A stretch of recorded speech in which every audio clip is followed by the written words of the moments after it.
தொடர்ந்து நம் தேவனுடைய வார்த்தையை இந்த காலை நேரத்தில் தியானிக்க போகிறோம். எத்தனை பேர் தேவனுடைய வார்த்தையை கேட்க சந்தோஷமாக இருக்கிறீங்க? ஆமென். தேவனுடைய வார்த்தை மிக முக்கியமானது. ஒவ்வொரு முறையும் அதை குறிப்பிடுகிறேன். கர்த்தருடைய வசனம் ரொம்ப முக்கியமானது. கர்த்தருடைய வார்த்தை தான் நம்மை பலப்படுத்தும், நம்மை ஆசீர்வதிக்கும், நமக்கு சமாதானத்தை கொடுக்கும்.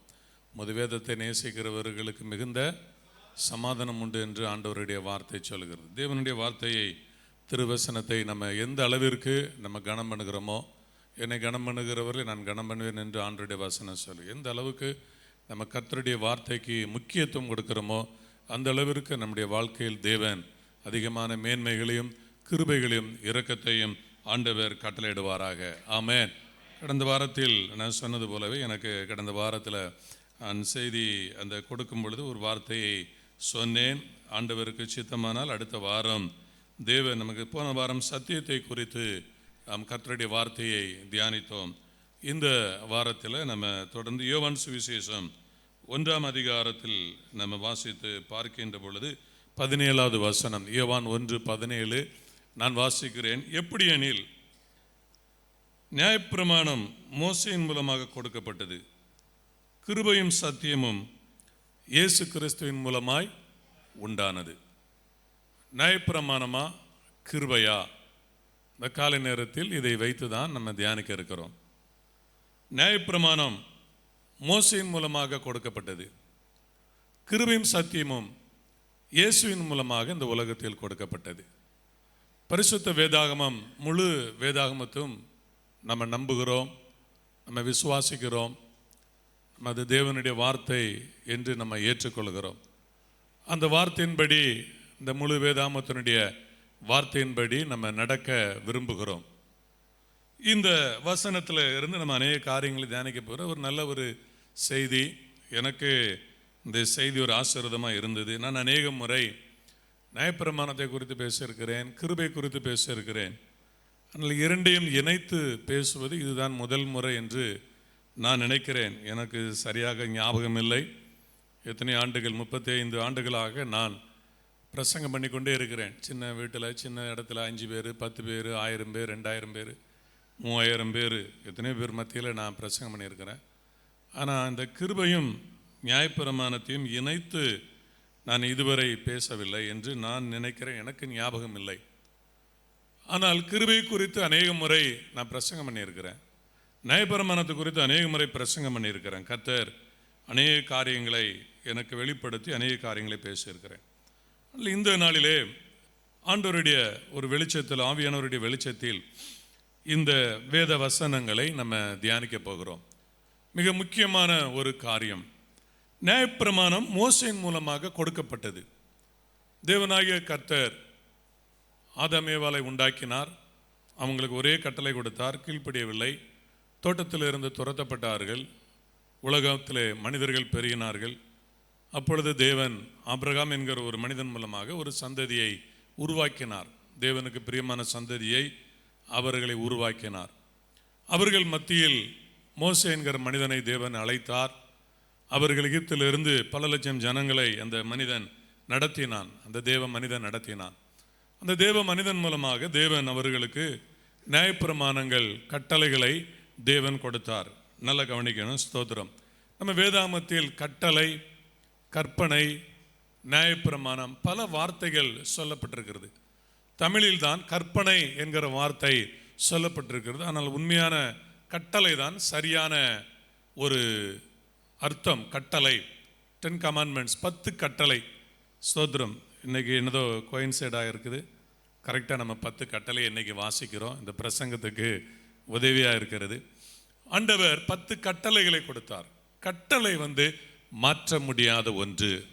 ஆமென். எத்தனை பேருக்கு புரியுது? மனசில் பதித்துக் கொள்ளுங்க. கட்டளை மாற்றப்பட முடியாத ஒன்று. நியாயப்பிரமாணம்னா ஒன்றும் இல்லை, சட்டம், லா. நியாயப்பிரமாணம் என்பது சட்டம்.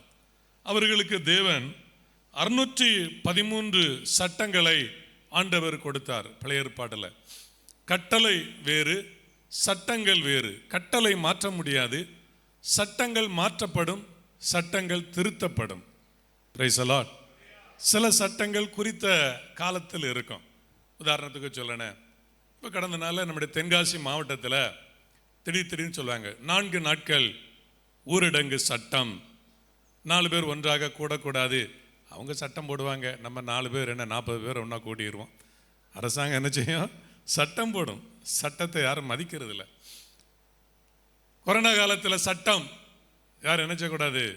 விட்டு வெளியே தேவையெல்லாம் போகக்கூடாது. குறிப்பிட்ட நேரத்தில் மட்டும் பொருட்கள் வாங்குவதற்கு அவங்க போய் என்ன செய்யலாம்? வரலாம். ஊர் விட்டு ஊர் போகக்கூடாது, மாவட்டம் விட்டு மாவட்டம் போகக்கூடாது. முக்கிய காரணம் இருக்கும் என்று சொன்னால் பாஸ் எடுத்து என்ன செய்யணும்? போகணும். சட்டம். ஆனால் ஒரு குறிப்பிட்ட காலம் தான் சட்டம் நீக்கப்பட்டது. சில காலத்துக்கு சட்டம் கொடுக்கப்படும், அதற்கு பிறகு நீக்கப்படும். சில சட்டங்கள் திருத்தப்படும், சில சட்டங்கள் சேர்க்கப்படும். இதெல்லாம் லா படித்தவங்கள்ட்ட, சட்டம் படித்தவங்கள்ட்ட கேட்டிங்கன்னா உங்களுக்கு சொல்லுவாங்க. ஏஜி ஸ்தாபனத்தில் எங்களுக்கு கான்ஸ்டியூஷன் பயாலாஸ்ன்னு உண்டு, ஸ்தாபனத்தினுடைய சட்டத்திட்டங்கள் உண்டு. சில நேரங்களில் எங்களுடைய கான்ஃபரன்ஸ் சில சட்டங்களில் துணை சட்டங்கள், விதிகள் சேர்க்கப்படும். சில சட்டங்களில் மாற்றங்கள் கொண்டு வரப்படும். சேர்க்கலாம், மாற்றங்கள் கொண்டு வருகிறதெல்லாம் சட்டத்தில் இருக்கிறது. 613 சட்டங்களை தேவன் கொடுத்தார். அதில் செய்யக்கூடிய சட்டங்கள், செய்யக்கூடாத சட்டங்கள், செய்யக்கூடிய சட்டங்களை ஆண்டவர் கொடுத்தார். ஒருவர் இப்படி ஒரு வேத பண்டிதர் அவர் எழுதி வைத்திருக்கிறார்.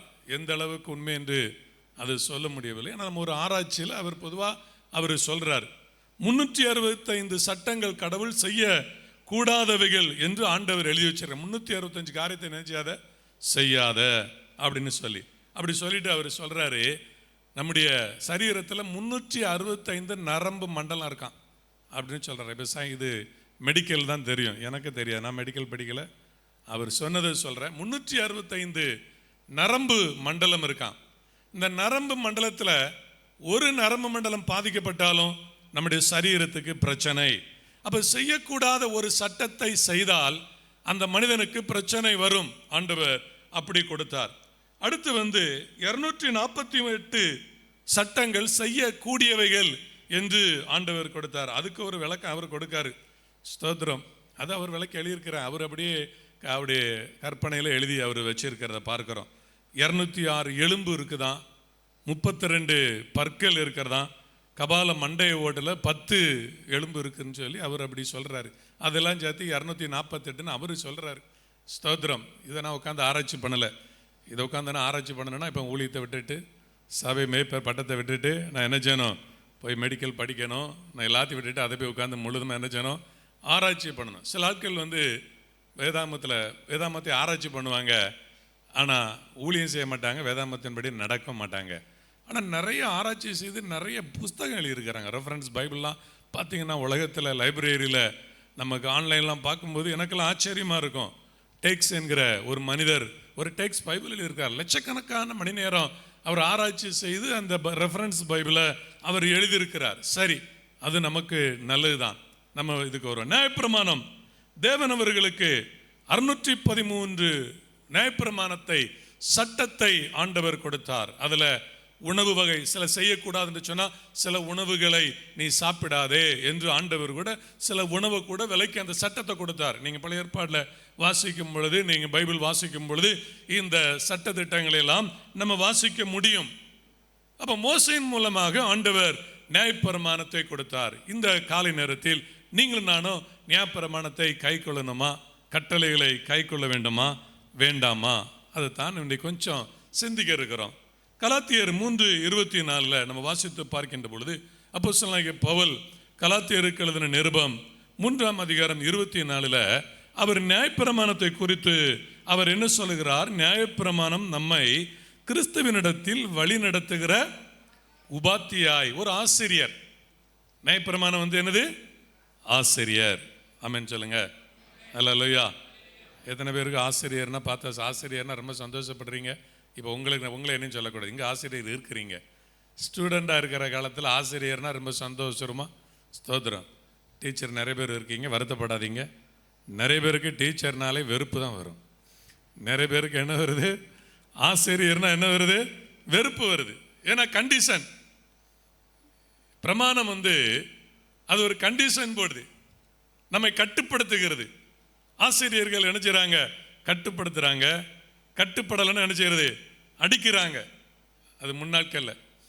காதை பிடிச்சி திருக்குவாங்க, மொழியில் அடிப்பாங்க, கையில் அடிப்பாங்க, வயிற்றில் அடிப்பாங்க, காலில் அடிப்பாங்க, தலையில் அடிப்பாங்க. எங்கே அடிவிழுனே தெரியாது, எந்த நேரத்தில் எங்கே அடிவிழுன்னு தெரியாது. அப்போ கிறிஸ்துவினிடத்தில் வழி நடத்துகிற ஒரு ஆசிரியர். பவுல் சொல்கிறார், கிறிஸ்துவுக்குள் 10,000 உபாத்தியாயர்கள் ஆசிரியர்கள் இருந்தாலும் தகப்பன்மார் உங்களுக்குள் இல்லையே என்று சொல்கிறார். ஆசிரியர் வேறு, தகப்பன் வேறு. அப்போ பழைய ஏற்பாடு நியாயப்பிரமாணம் ஆசிரியர், புதிய ஏற்பாடு தகப்பன். ஆமென் சொல்லுங்க. தகப்பன் வேணுமா ஆசிரியர் வேணுமா? எல்லாரும் நீங்கள் தகப்பன்னு சொல்லுங்க, எனக்கு தெரியும் 2 பேரும் வேண்டும். ஆமென் அல்லேலூயா. 2 பேரும் வேண்டும். ஆசிரியர் கற்றுக் கொடுக்கிறவர், தகப்பன் அரவணைத்து நடத்துகிறவர். Praise the Lord. ஆசிரியரை நம்ம புறந்தள்ளக்கூடாது. கடந்த நாள் செப்டம்பர் 5 ஆசிரியர் தினம் என்று அரசாங்கமே கொண்டாடுகிறது. ஆசிரியர்களெல்லாம் நம்ம பாராட்டணும். அடித்தாலும் என்னதான் திட்டினாலும் அவங்க நம்ம வாழ்க்கையில், அதுவும் பிரைமரி ஸ்கூல் ஆசிரியர்கள் அதிகமாக பாராட்டணும். அவங்க நம்ம வாழ்க்கையில் ஆரம்ப கட்டத்தில் நிறைய காரியங்களை நமக்கு கற்றுக் கொடுத்திருக்கிறார்கள். அல்லேலூயா. எழுத படிக்க வாசிக்க ஆரம்பத்தில் கற்றுக் கொடுத்தது அவர்கள் தான் அதிகமாக நமக்கு கற்றுக் கொடுத்திருக்கிறார்கள். அப்போ பிரமாணத்தை நம்ம வெறுக்கக்கூடாது. அது ஆசிரியர், நம்ம வாசிக்கணும். அந்த பிரமாணம் கிறிஸ்துவண்டை, தகப்பனண்டை நம்மை வழிநடத்துகிறதாக நம்ம பார்க்கிறோம். இரண்டாவது நம்ம வாசிக்கும் பொழுது ரோமர் அப்போஸ்தலனாகிய பவுல் ரோமருக்கு எழுதின நிருபம் 3ஆம் அதிகாரம் 20வது வசனத்தை வாசித்து பார்க்கின்ற பொழுது, நியாயப்பிரமாணத்தை குறித்து இப்படி இருக்க பாவத்தை அறிகிற அறிவு நியாயப்பிரமாணத்தினால் வருகிறபடியால். நியாயப்பிரமாணத்தை வாசிக்கும் பொழுதுதான் எது சரி எது தவறு, பாவம் அப்படின்னா என்ன. மனிதர்கள் கற்காலத்தில் முன்னாட்களில் மலைகளில் வாழ்ந்தார்கள், காடுகளில் வாழ்ந்தார்கள். அப்போ மனிதர்களுக்கு எது சரி எது தவறு தெரியாது, எது தப்புன்னு தெரியாது, பாவம் தெரியாது. இன்னைக்கு நிறைய பேர் பாவம் தெரியாதான். வேதம் சொல்கிறது, அறியாமை உள்ள காலங்களை தேவன் எப்படி இருந்தாரா, காணாதவர் போல் இருந்தார், இப்பொழுதோ மனம் திரும்ப வேண்டும் என்று கட்டளை கொடுக்கிறார். அப்போ நம்ம பாவம்னா என்ன? ஒரு காலத்தில் நீங்களான்னு அப்படிதான், இது தப்பா பாவமா? இன்னைக்கு இந்த நியாயப்பிரமாணத்தை வாசிக்கும் பொழுது, வசனத்தை வாசிக்கும் பொழுது நமக்கு ஒரு வெளிச்சம் வருது. ஓ, இது பாவம். நான் முன்பு ஒரு உதாரணம் சொல்லியிருக்கிறேன். வட அமெரிக்க தேசத்தை சேர்ந்த ஒரு மிஷனரி தென் அமெரிக்காவில், அவர் தென் அமெரிக்கா என்பது முழுவதும் செவ்விந்தியர்கள், அவங்கள இந்தியர்கள் அப்படின்னு சொல்லுவாங்க, ரெட் இண்டியன்ஸ். இப்போ நமக்கு இந்தியா அப்படின்னு சொல்ற மாதிரி இன்றைக்கும் சவுத் அமெரிக்கா பீப்புள்ஸை அந்த வெள்ளைக்காரர்கள், white people, European countries people என்ன சொல்லுவாங்கன்னா இந்தியன்ஸ் அப்படின்னு சொல்லுவாங்க, இந்தியர்கள்பாங்க. அப்போ கொஞ்சம் இந்தியர்கள்னா நம்மளை எல்லாரும் இந்தியர்கள் கருப்பு இந்தியர்கள் மாற்றிட்டான். நம்மளை எல்லாரும் எந்த லிஸ்ட்டில் கொண்டு வந்துட்டான்? கருப்பாக கொண்டு வந்துட்டான். ஸ்தோத்திரம். மொத்தத்தில் நீங்கள் கொஞ்சம் என்னை விட கொஞ்சம் சிவப்பாக இருந்தாலும் நீங்களும் கருப்பு தான் வெள்ளைக்காரன் பார்வையில். ஏன்னா வெள்ளைக்காரனை விட நீங்கள் கருப்பாக இருக்கிறீங்க. நம்ம எல்லாம் கருப்பு இந்தியர்கள். ஆனால் தென் அமெரிக்காவை அவர்கள் எப்படி அழைத்தார்கள்? செவ்விந்தியர்கள், சிகப்பு இந்தியர்கள். ஏன்னா கொஞ்சம் அவங்க நம்ம விட கலராக இருக்காங்க. மற்றபடி நம்முடைய இந்தியர்கள் மாதிரி அவங்களுடைய வாழ்க்கை பழக்க வழக்கங்கள் இருக்கிறது. அது மத்தியில் ஓல்சன் என்கிற ஒரு மிஷனரி போனாராம். அப்போ அவர் போய் அவங்க பாஷையை கற்றுக்கொண்டு சுவிசேஷம் அறிவித்து இந்த தென் அமெரிக்கா முழுவதையும் நல்ல அந்த நாகரிகமற்ற மக்களை, அந்த காட்டு மக்களை எல்லாம் கிறிஸ்துவுக்குள்ள கொண்டு வந்தது அதிகமாக அமெரிக்காவில் இருந்து சென்ற மிஷனரிகள். அவங்களாம் அவருடைய தியாகத்தில் நான் நிறைய மிஷனரி வரலாறு பார்த்தேன். கடந்த நாள் ஒரு மிஷன், அந்த ஒரு வரலாற்று ஒரு படத்தை நான் பார்த்தேன். நிறைய அந்த மாதிரி இதில் பார்க்குறேன். ரொம்ப எவ்வளோ கடினமான காரியங்களை அவங்க செய்திருக்கிறாங்க. அவங்களுக்கு கற்றுக் கொடுத்து அவர் அவங்களுக்கு மாத்திரைலாம் கொண்டு போவாராம். அவங்களுக்கு வியாதிக்காக அப்படியே கொஞ்சம் கொஞ்சமாக அவங்கள்ட்ட பழகி பழகி பழகி அந்த மக்களை நல்ல ஒரு வழியில் கொண்டு வந்து கிறிஸ்துவுக்குள்ளே கொண்டு வந்திருக்கிறார். கொஞ்ச நாள் கழித்து இவர் ஊருக்கு போவார். அவர் ஊருக்கு போயிட்டு என்ன பண்ணுவார், அவங்களுக்கு தேவையான உணவுகள், இந்த மெடிசின் எல்லாம் தேவையை எடுத்துக்கிட்டு கொஞ்ச நாள் கழித்து அவர் வருவார். அப்படி போயிட்டு வரும்போது திடீர்னு எல்லாரும் பார்க்கும்போது வித்தியாசமாக இருக்கிறாங்க. என்ன வித்தியாசமாக இருக்கிறாங்கன்னா, எல்லாரும் கழுத்திலையும் ஒரு வளையம் போட்டிருக்காங்க, கையில் வளையம் போட்டிருக்காங்க, இடுப்பில் வளையம் போட்டிருக்காங்க. என்னடா இது புதுசாக, இது இவங்களுக்கு எங்கேருந்து கிடைச்சது? எல்லாம் அந்த அலுமினியம் என்னென்னு பார்த்தா எல்லாம் அந்த ஈபியில் பெரிய டிரான்ஸ்ஃபார்ம் போட்டுற பார்த்தீங்களா. அவங்க என்னென்னா ஒரு ஊர்லேருந்து இன்னொரு ஊருக்கு காட்டு வழியாக கரண்ட் கொண்டு போவதற்காக மின்சாரம் அப்போ தான் புதுசாக மின்சாரம் கண்டுபிடிக்கப்பட்டு மின்சாரத்தை கொண்டு போகிறாங்க, கரண்ட் கொண்டு போகிறாங்க. கொண்டு போகும் பொழுது பெரிய பெரிய டிரான்ஸ்ஃபார்மர் பார்த்துருக்குறோம். அவங்க காட்டுக்குள்ளே என்ன செய்கிறாங்க, அவங்க போடும் பொழுது கரண்ட் அதில் வரல. அவன் அந்த கம்பியை போட்டு இவங்க என்ன செய்யறது, எடுத்து வளைச்சி என்ன செஞ்சுருது, இவங்க காலத்தில் போட்டுருது. ஒன்று இவர் சொல்லியிருக்காரு இப்படி நீங்கள் செய்யக்கூடாது, இது அரசாங்கத்துக்குள்ளே திருடுன்னு இருக்கிறார். உடனே அவங்க கேட்டிருக்காங்க, திருடுனா அப்படின்னா என்ன? அவங்க கேட்டிருக்காங்க, திருடுனா என்ன? நாங்கள் காட்டுக்குள்ளே போகிறோம், அங்கே ஒரு செடி தெரியுது, பிடுங்குறோம், கிழங்கு இருக்குது, காட்டுக்குள்ளே கிழங்கு இருக்குது, எடுத்து சாப்பிட்றோம். எங்கே இருக்குது? நாங்கள் எடுத்து சாப்பிட்றோம். அதே மாதிரி இது காட்டுக்குள்ளே கடந்தது, நாங்கள் எடுத்து போட்டோம். என்ன நீங்கள் திருடுன்னு சொல்கிறீங்க? அப்போ அவங்களுக்கு இது திருடு தவறுன்னு அவர் புரிய வைக்கிறதுக்கு ரொம்ப கடினப்பட்டாராம். நியாயப்பிரமாணத்தை ஒரு மனிதன் அறியவில்லை என்றால் பாவம் இன்னதென்று அவனுக்கு தெரியலை. அப்போ நியாயப்பிரமாணம் தான் ஒரு மனிதனுக்கு இது பாவம், இது தவறு என்று சுட்டி காட்டுகிறது. அப்போ அவன் தெரியாமல் செய்கிறபடினால அவனுடைய வாழ்க்கையில் அநேக சாபத்தை அவன் வருவித்துக் கொள்கிறதை நம்ம பார்க்கிறோம். ஸ்தோத்திரம். இன்னும் சொல்லும் பொழுது நல்ல கவனித்து பார்க்கும்போது, முன்னாட்களில் நமக்கு சின்ன பிள்ளையா இருக்கும்போது கூட நாமும் அப்படிதான் செய்தோம். நம்ம சின்ன பிள்ளையா இருக்கும்போது என்ன செய்வோம்? ஸ்தோத்திரம், அப்படியே மாங்காய் மரம். இப்போ நாங்கள் இருக்க அப்படியே சின்ன பிள்ளைலாம் ஸ்கூல் விட்டால் பசங்களை அப்படியே போவோம். அப்படியே போகும்போது சும்மா போகிறது, அப்படியே பார்த்தா அங்கே ஒரு தோப்பு இருக்கும். தோப்பு இருந்தால் என்ன செய்கிறது? சில தோப்பில் ஃபென்சிங் இருக்காது, சில தோப்பில் காம்பவுண்ட் வால் இருக்கும், போட்டிருப்பாங்க. இல்லைன்னா என்னதையா போட்டிருப்பாங்க, வேலியை போட்டிருப்பாங்க. உடனே வேலி தாண்டிய வெள்ளாடு ஏறி குதிக்கிறது, மாங்காய் என்ன செய்கிறது? பறிக்கிறது. மாங்காய் பறி சாப்பிடுவோம். தோட்டக்காரன் பார்த்தா என்ன செய்வான்? விரட்டுவான், சத்தம் போடுவான், ஊரில் வந்து சொல்லுவான், அப்பா அம்மாட்ட வந்து சொல்லுவான், இப்படி உன் பிள்ளை தோப்பில் நினைச்சிடான் தேங்காய் திருடுறது, மாங்காய் திருடுறது. இந்த வேலையெல்லாம் நம்ம செஞ்சுருக்கிறோமா செய்யலையா? செஞ்சுருக்கிறோம். ஸ்தோத்திரம். சிலர் வந்து பெண்கள்லாம் பார்க்காங்க, நாங்களாம் அப்படிலாம் மாங்காய் மரத்தில் ஏற முடியாது பாஸ்டர் அப்படின்னு நீங்கள் சொல்கிறீங்க. ஆனால் பக்கத்து வீட்டு கோழியை கூடையில் அமுக்குனீங்களா? உங்களுக்கு நிறைய காரியங்கள் இருக்குது, நாங்கள் சொல்ல முடியும். சரி, இந்த கதையெல்லாம் நம்ம ரொம்ப சொல்லிட்டு போகக்கூடாது. நம்ம வந்து சின்ன வயசில் திருடுதல் என்பது நம்ம அறியாமல் செய்தோம், அதெல்லாம் நமக்கு தெரியாது. அதான் சிறு வயது. அதான் பைபிள் சொல்லுது, மனிதர்கள் வந்து அறியாமை செய்கிற காரியங்கள், அவங்களுக்கு விவரம் தெரியல. இன்றைக்கும் உலகத்தில் அறியாமையினால நிறைய செய்கிறாங்க, அவங்களுக்கு அது தவறு என்று அவங்களுக்கு தெரியவே தெரியாது, அப்படி செய்கிறார்கள். ஆனால் நியாயப்பிரமாணம் தான் ஒரு மனிதனுக்கு இது தவறு என்று சுட்டி காட்டுகிறது. ஆமென் சொல்லுங்க. அல்லேலூயா. அடுத்து ஸ்தோத்திரம். பவுல் இன்னும் சொல்கின்ற பொழுது ரோமர் 7ஆம் அதிகாரம் 16வது வசனத்தில் அவர் வந்து ஒன்று சொல்லுகிறார். அந்த வசனத்தில் சொல்லும்போது, இப்படி நான் விரும்பாததை செய்கிறவனாக இருக்க நியாயப்பிரமாணம் நல்லதென்று ஒத்துக்கொள்கிறேன், ஏற்றுக்கொள்கிறேங்கிறார். என்ன அப்படின்னா, நான் விரும்பாததை செய்கிறேன், நியாயப்பிரமாணம் சொல்லுது நீ செய்யாத, ஆனா நான் விரும்பாததை செய்கிறேன் அப்படின்னு அவர் சொல்றாரு.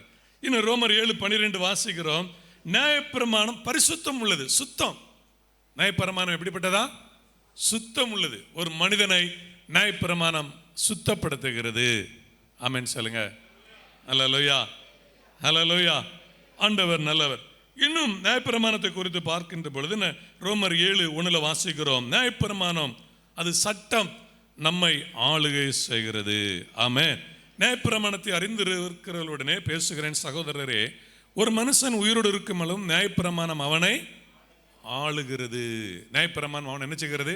சட்டம் ஆளுகிறது. நம்ம இந்தியாவில் இருக்கனா, இந்தியாவுடைய சட்ட திட்டங்களுக்கு நம்ம கீழ்ப்படியணும், அதான் ஆளுகை.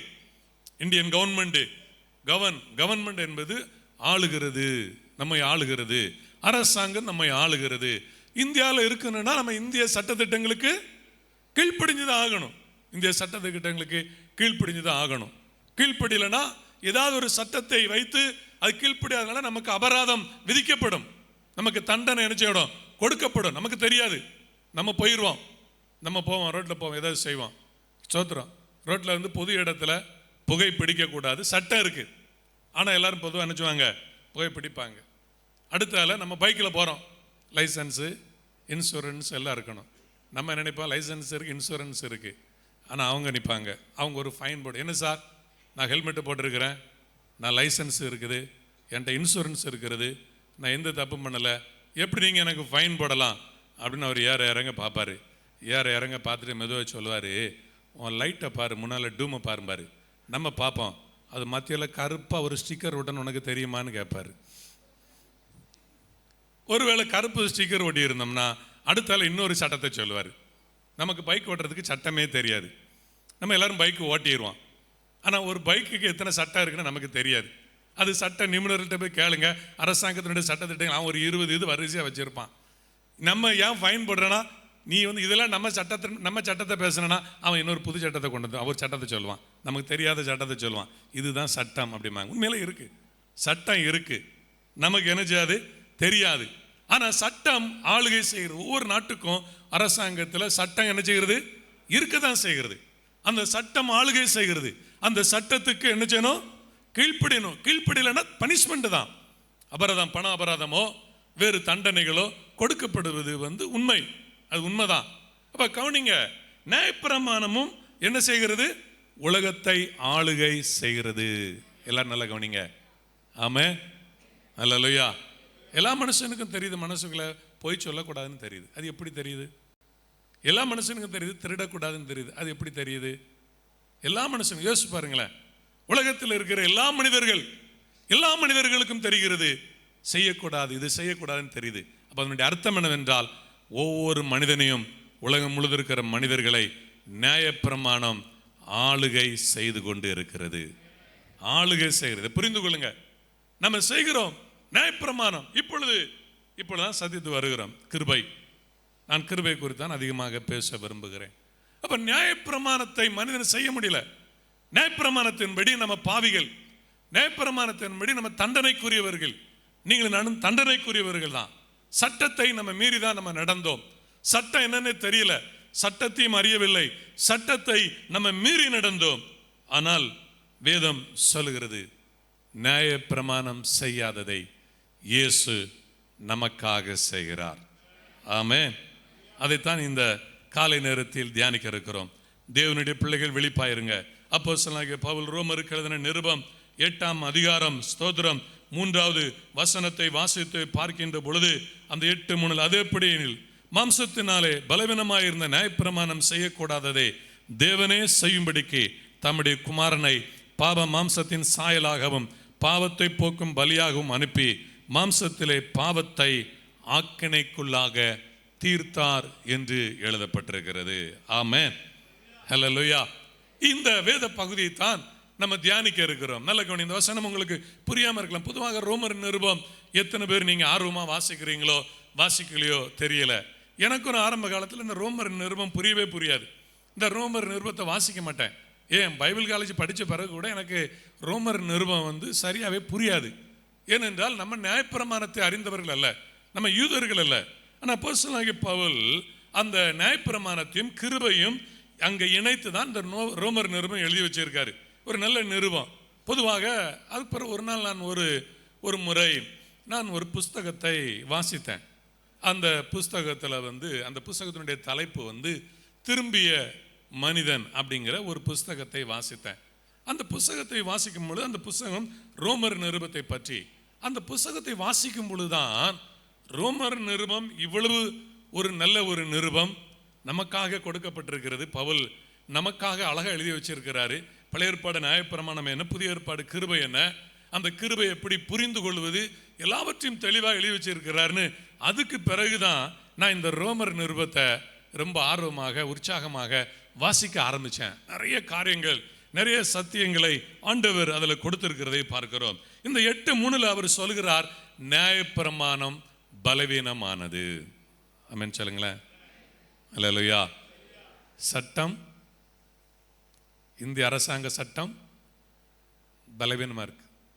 சட்டத்தின்படி வாழ முடியல, யாரும் சட்டத்தின்படி யாரும் நடத்த முடியல. யாரை சட்டத்தின்படி நடத்த முடியுது? இந்தியாவில், உலகத்திலையுமே, உலகத்தில் இருக்க ஒவ்வொரு நாடுகளும் சட்டம் போட்டிருக்கிறது. ஸ்தோத்திரம். சிலர் சொல்லுவாங்க, ஏதாவது ஒரு பாவம் செய்யும் பொழுது, ஐயா இந்த மத்தியர்களுக்கு நாடு மாறி உடனே தூக்கில் போடணும், உடனே கொலை செய்யணும். நல்ல கவனிங்க, சட்டம் அங்கே இருந்தாலும் எத்தனை பேர் கொலை செய்தாலும் திரும்பவும் அதே தவறைத்தான் அங்கே மனிதன் செய்கிறான்.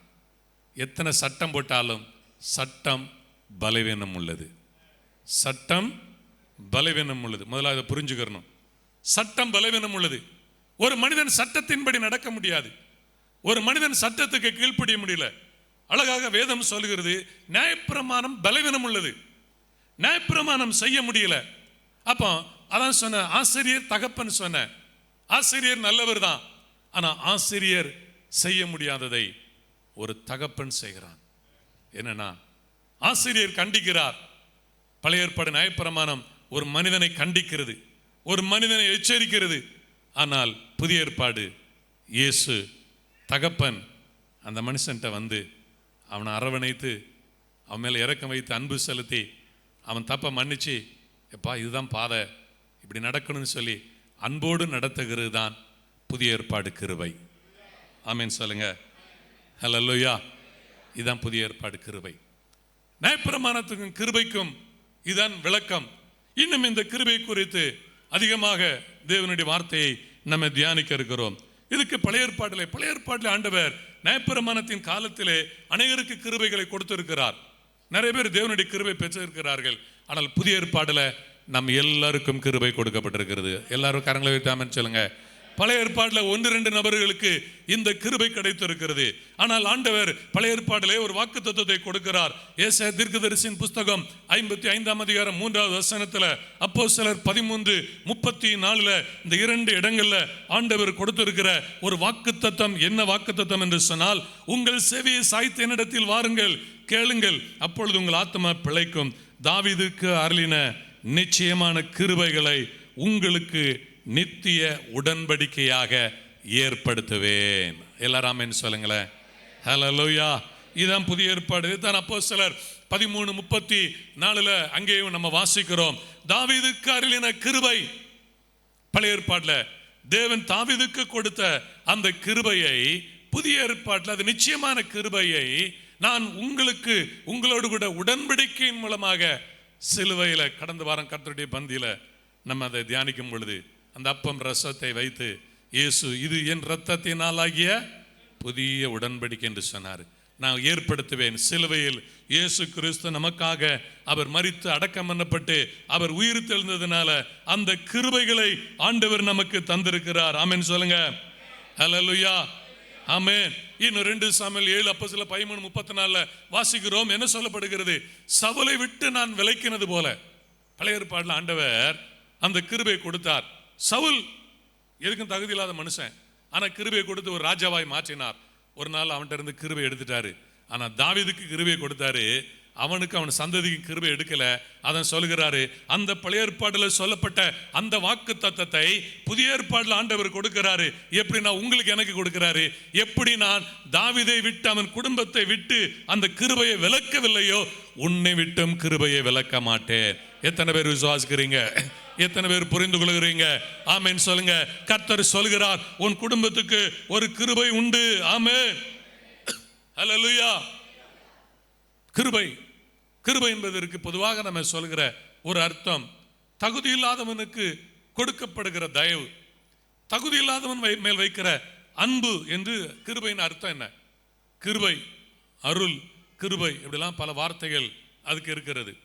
ஆனால் அந்த கிருபை என்கிற வார்த்தைக்கு அர்த்தம் பொதுவாக சொல்லும் பொழுது தகுதி இல்லாதவர்களுக்கு கொடுக்கப்படுகின்ற ஒரு தயவு, அன்பு, ஒரு மேன்மைக்கு பெயர் தான் கிருபை. அப்ப தயவு தகுதி இல்லாதன்னா என்ன? தகுதி இல்லாது. கிருபை என்ன? பொதுவா நம்ம எல்லாரும் என்ன சொல்லுவோம்னா, பொதுவா உலகத்தில் ஏதாவது ஒரு ஆசீர்வாதம் கிருபைன்றுவோம். ஒரு சேர் வாங்கினாலும் என்ன புது சேரா இருக்கு, கர்த்தருடைய கிருபையினால் அந்த சேர் வாங்கினேன், ஸ்தோத்திரம், அப்படி சொல்லுவோம். உலகத்தில் ரசிக்கப்படாத வீட்டுக்கு போங்க, நீங்கள் ஒரு சேர் வாங்கப்பட்டிருப்பீங்க, அவன் 10 சேர் வாங்கப்பட்டிருப்பான். நீங்கள் 500 ரூபாய்க்கு சேர் வாங்கப்பட்டிருப்பீங்க, அவன் 1500 ரூபாய்க்கு சேர் வாங்கப்பட்டிருப்பான். அவன் கர்த்தருடைய கிருபையினால சேர் வாங்கினேன்னு சொல்கிறானா? இல்லை. என்ன ஒரு புது செயின் போட்டிருக்கீங்க, கர்த்தருடைய கிருபையினால் செயின் வாங்க ஆண்டவர் உதவி செய்தார். நம்ம எல்லாரும் என்ன சொல்லுவோம்? உலகத்தில் உள்ள ஆசீர்வாதங்களுக்கு எல்லாம் செருப்பை கூட கர்த்தருடைய கிருபைன்னு சொல்லிடுவாங்க. என்ன புது செருப்பா இருக்கு? கர்த்தருடைய கிருபையினால் செருப்பு வாங்கினேன்.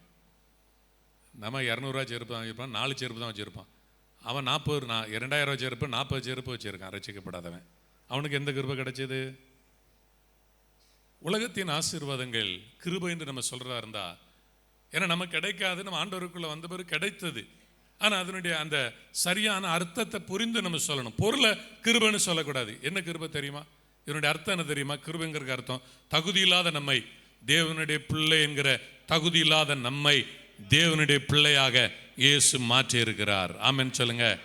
அதனாலதான் ஆசீர்வாதம். ஆமென் சொல்லுங்க. அதனாலதான் உலக ஆசீர்வாதம். ஆமென். நீ தேவனுடைய பிள்ளையானா உலகத்தில் உள்ள ஆசீர்வாதங்கள் உன்னை தேடி வரும். எத்தனை பேர் விசுவாசிக்கிறீங்க? எத்தனை பேர் ஏற்றுக்கொள்றீங்க? உலகத்தின் ஆசீர்வாதங்கள் வழிகளை கர்த்தர் திறப்பார். நீ தேவனுடைய பிள்ளையா இருக்கணும். அந்த தகுதி தான், அதான் தகுதி.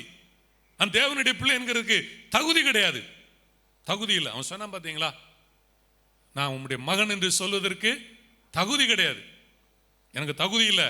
அந்த இளைய குமாரன் சொன்னான் தகப்பனுக்கு மகனுக்கு. அதனால யாரு, நான் யாரு? ஒரு கூலிக்காரன். உம்முடைய குமாரன் என்று சொல்லப்படுவதற்கு நான் பாத்திரன் அல்ல, தகுதி கிடையாது. அப்ப கிருபை, அந்த தகப்பன் கிருபை கொடுக்கிறான். இல்லப்பா நீ என் மகன் தான். நம்முடைய இயேசு தேவனுடைய பிள்ளை என்கிற தகுதியை கொடுக்கிறாரு. அதற்கு பெயர் தான் கிருபை. ஆமென். எத்தனை பேருக்கு இந்த சத்தியம் புரியுது? இதான் கிருபை, இயேசு கிறிஸ்து மூலமா உண்டாயினது.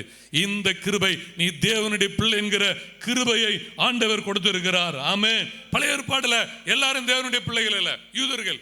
ஆனாலும் அவர்கள் எல்லாரும் தேவனுடைய பிள்ளைகள் என்று தேவன் அங்கீகரிக்கல. சிலரை மட்டும்தான் அவர் அங்கீகரித்ததை நம்ம பார்க்கிறோம். ஆனால் புதிய ஏற்பாட்டில் ஆண்டவர் அவருடைய கிருபை, ஆமென், தேவனுடைய பிள்ளை, நம்முடைய பாவத்தை மன்னித்து கைமயமா பிடிச்சு ஒரு பெண்ணை கொண்டு வந்தாங்க இயேசுகிட்ட. ஒரு விபச்சார பெண். நியாயப்பிரமாணம் அவளை கல்லெறிந்து கொல்லணும். நியாயப்பிரமாணம் அவளை கல்லெறிந்து கொல்லணும். இயேசுவோ அந்த இடத்துல நியாயப்பிரமாணத்தின்படி அவளுக்கு நடவாமல் அவளை தேவனுடைய பிள்ளையாக அவர் மாற்றி கடைசியாக ஒரு வார்த்தை சொன்னார்.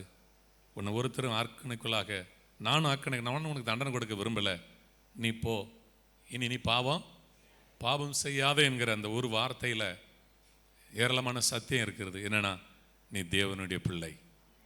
ஆமென். ஹல்லேலூயா. ஆமென். நம்ம யாரா?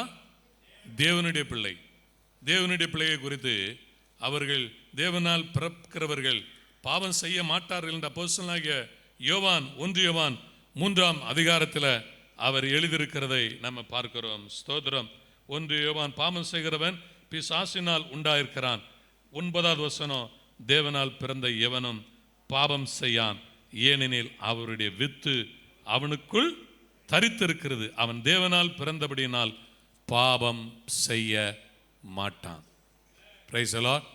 அவன் தேவனால் பிறந்தவன். நீங்கள் நானும் தேவனால் பிறந்தவர்கள். தேவனுடைய பிள்ளை என்கிற தகுதி நமக்கு கிடைச்சிருக்கிறது. அதனாலதான் நம்ம ஜெபம் பண்றோம், அப்பா பிதாவே என்று கூப்பிடப்படத்தக்க புத்திர சுவிகாரத்தின் ஆவி. ஜெபம் பண்ணும் பொழுது பரமண்டலங்கள் இருக்கிற எங்கள் பிதாவே என்று இயேசு கற்றுக் கொடுத்தாரு. நீ பரலோகத்தை பார்த்து உனக்கு ஒரு தகப்பன் இருக்கிறாரு. அந்த தகப்பன் உனக்கு தேவையான எல்லாவற்றையும் கொடுப்பார். நீ அவரை பார்த்து கேட்கலாம், நீ அவர்கிட்ட ஜெபம் பண்ணலாம், நீ அவர்கிட்ட கேட்கலாம். உன்னிடத்துல குறை இருக்கிறது. இந்த வார்த்தையில கேட்டுக்கொண்டிருக்கின்ற சகோதரனே சகோதரியே, உன்கிட்ட குறை இருக்குது. ஆனா நீ தேவனுடைய பிள்ளை. அந்த தகப்பனை நோக்கி பார்க்கும் பொழுது உன் குறையை மாற்ற என் இயேசு வல்லவரா இருக்கிறார். நல்ல கரங்களை தட்டி ஆமென், ஹல்லேலூயா, ஆமென். அதான் 100க்கு அதிபதி சொன்னா, ஆண்டவரே நீர் என் வீட்டுக்குள் வர, நான் வீட்டு வாசலுக்கு வர நான் யார் கிடையாது, பாத்திரனாக நல்ல, நான் உம்மிடத்தில் வருவதற்கும் கிடையாது, நான் தகுதி கிடையாது. நான் ஒரு யூதன் அல்ல. அதனுடைய அர்த்தம் அதுதான். நான் ஒரு யூதன் அல்ல, நான் ஒரு புறஜாதி, நான் தேவனுடைய பிள்ளை அல்ல, நான் தப்பு செய்கிறவன். அதான் அவன் விசுவாசத்தை பார்த்து இயேசு ஆச்சரியப்பட்டான். அவன் விசுவாசம் பாருங்க. அப்ப அவனுடைய விசுவாசம் என்ன? நான் தேவனுடைய பிள்ளை கிடையாது, ஆனால் இப்பொழுது நான் தேவனுடைய பிள்ளையாக மாற்றப்படுகிறேன். அதற்கு பேர் தான் விசுவாசம். இதுதான் விசுவாசம். இதான் எபேசியர் 2 வாசிக்கிறோம். விசுவாசத்தினாலே ஆமென் அழிந்து போவர். பேதுரு சொல்றார், அழிந்து போவர் பொன்னினால் வெளினால் அல்ல. பவுல் எழுதுகிறார் எபேசியர் நிருபத்தில், கிருபையினால் விசுவாசத்தை கொண்டு ரட்சிக்கப்பட்டீர்கள், இது உங்களால் உண்டானதல்ல, இது தேவனுடைய ஈவு. விசுவாசம் என்ன? விசுவாசம், விசுவாசம் என்ன? நம்ம நிறைய பேருக்கு விசுவாசம் புரியல. நம்ம நிறைய பேர் என்ன அப்படின்னா, இந்த பக்கம் இயேசு நிற்கிறார். உங்களுக்கு நான் ஒரு உதாரணத்தை கற்றுக் கொடுக்கும் பொழுது, இந்த பக்கம் உலக ஆசீர்வாதங்கள் இருக்கிறது, நிறைய நன்மைகள் இருக்கிறது. ஆனால் அந்த நன்மைகளுக்கு அது மறைக்கப்பட்டிருக்கிறது. உதாரணத்துக்கு சொல்ல வேண்டுமானால், ஒரு கண்ணாடி மாதிரி ஒரு நல்ல ஒரு டெம்பர் கிளாஸ் என்று சொல்வார்கள். கிளாஸ்ல கண்ணாடியில் எம்எம் கூட அது ரொம்ப டெம்பர் கிளாஸ் வாங்க, உடைக்க முடியாத கண்ணாடிகளும் இருக்கிறது.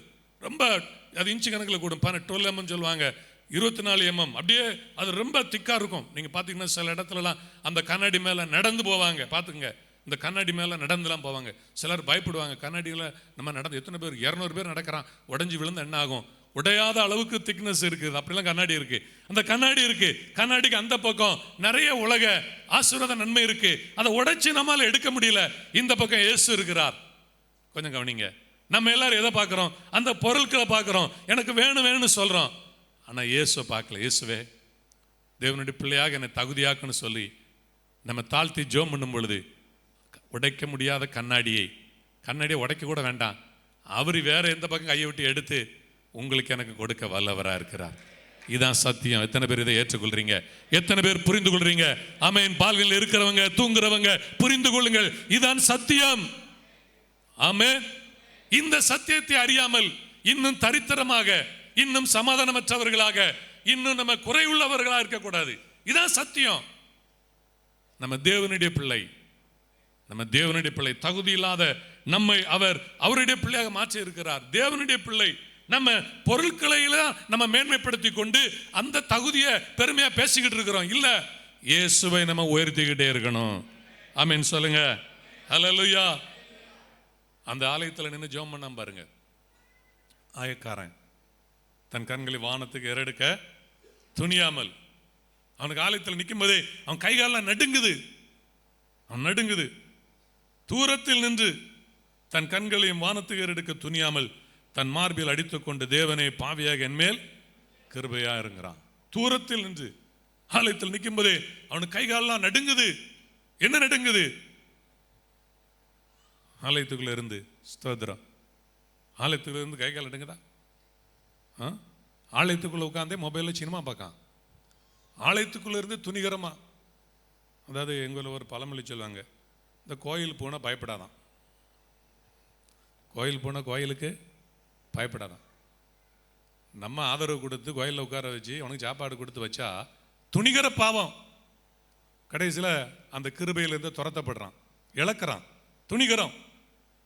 துணிகரம் வருது, இவன் நடுங்கிறான். ஆயக்காரனுக்கு நமக்குள்ள வித்தியாசத்தை பார்க்கணும். ஆலயத்துக்குள்ள நல்லா கவனிக்கணும். ஸ்தோத்திரம். ஆலயத்துக்குள்ள இருக்கும் பொழுது அந்த அவனுக்குள்ள நடுக்கங்கள் உண்டாகிறது. சங்கீதத்தில் நம்ம வாசிக்கிறோம், அந்த ஆலயத்துக்குள்ள உள்ள நுழைந்து, ஆண்டவரே நான் என்ன செய்வேன், உம்மை ஆராதிப்பேன் என்று அவன் சொல்லுகிறத நம்ம பார்க்கிறோம். சங்கீதம் 25ஆம் சங்கீதம் 7வது வசனம் என்று சொல்லி நினைக்கிறேன். அந்த ஆலயத்துக்குள்ள அந்த நுழைகிற பாக்கியம், ஆலயம் என்பது ஒரு கிருபை தான். தேவனுடைய சமூகம் என்பது ஒரு கிருபை. கட்டடத்தை சொல்லல, தேவ சமூகத்தை. இந்த கட்டடத்துக்குள்ள நீங்க வந்தாலும் அந்த தேவ பிரசன்னத்தை உணர்வது என்பது ஒரு கிருபை. ஆண்டவருடைய பிரசன்னம் உங்களோடு கூட இருக்கிறது, கர்த்தருடைய சமூகம் உங்களுக்கு முன்பாக செல்வது என்பது ஒரு கிருபை. அப்ப ஆலயத்தில் இருந்து அவனுக்கு கைகால் நடுங்குது. என்ன நடுங்குது? ஆண்டவரே நான் பாவி, எனக்கு கிருபை கொடுங்க. ஆலயத்துக்குள்ள இருக்கும் பொழுது என்னன்னா, அதாவது ஆலயத்தின் நடுவே இந்த கிருபையை சிந்தித்துக் கொண்டிருக்கிறோம். ஆலயத்துக்குள்ள இருந்து என்ன கிருபை சிந்திக்கணும்? தகுதி இல்லாத என்னை, தேவனுடைய பிள்ளை என்கிற தகுதி இல்லாத என்னை, இந்த ஆலயத்துக்கு உள்ள வர தகுதி இல்லாத என்னை இந்த ஆலயத்துக்குள்ள வந்து தேவனை ஆராதிக்க அவர் கொடுத்த கிருபைக்காக ஸ்தோத்திரம். ஆமென் சொல்லுங்க. எத்தனை பேர் இந்த உண்மையை புரிகிறீங்க? இதுதான் கிருபை. ஹல்லேலூயா, ஹல்லேலூயா. கட்டடமாகி எந்த ஆலயத்துக்குள்ள யாரும் உள்ள போகலாம், அது வேற. உலகத்தில் நிறைய கட்டடமாகி ஆலயம் இருக்கு, அதுக்குள்ள போகலாம். ஸ்தோத்திரம். ஆனால் சில ஆலயத்தில் உள்ள நீங்கள் சில இடங்களில் போக முடியாது. சில இடத்துல போயிட்டீங்கன்னா பார்த்தீங்கன்னா, நீங்கள் அவங்க நேற்றுக்கிழமை ஆரம்பித்து கதவை பூட்டிடுவாங்க. ஐயா திறங்க, உள்ளே போய் ஜெபம் பண்ணணும்னா அதெல்லாம் திறக்க மாட்டாங்க. அப்படியே கட்டிடங்கள் இருக்குது, ஆலயங்கள் இருக்குது. ஆலயத்தை பூட்டியாச்சுன்னா ஜாவி இணைச்ச மாட்டாங்க, கொடுத்து இணைச்ச மாட்டாங்க, திறந்து உள்ளே போய் ஜெபம் பண்ண முடியாது. இப்போ நம்ம ஆலயெல்லாம் திறந்துருக்கு, அங்கே கதவே கிடையாது, ஸ்க்ரீன் தான் இருக்குது. ஏன்னா வெளியே அழுக்கு கையோடு வந்தாலும் கையை நினச்சிட்டு ஸ்க்ரீனில் நல்லா கையை தொடச்சிட்டு உள்ளே வந்துடலாம். தொடச்சிட்டு உள்ளே வந்துடலாமா? தொடக்கலாமா ஸ்க்ரீனில்? ஸ்தோத்திரம். சொல்லும் போது தான் ஞாபகம் வருது, ஆலயம் என்பது நம்ம கூடுகிற இடத்த சுத்தமாக வச்சிருக்கணும். பரிசுத்தம் இருதயத்தில், அந்த ஆலயத்தை சுத்தமாக வைக்கணும். பெற்றோர், அதுவும் தாய்.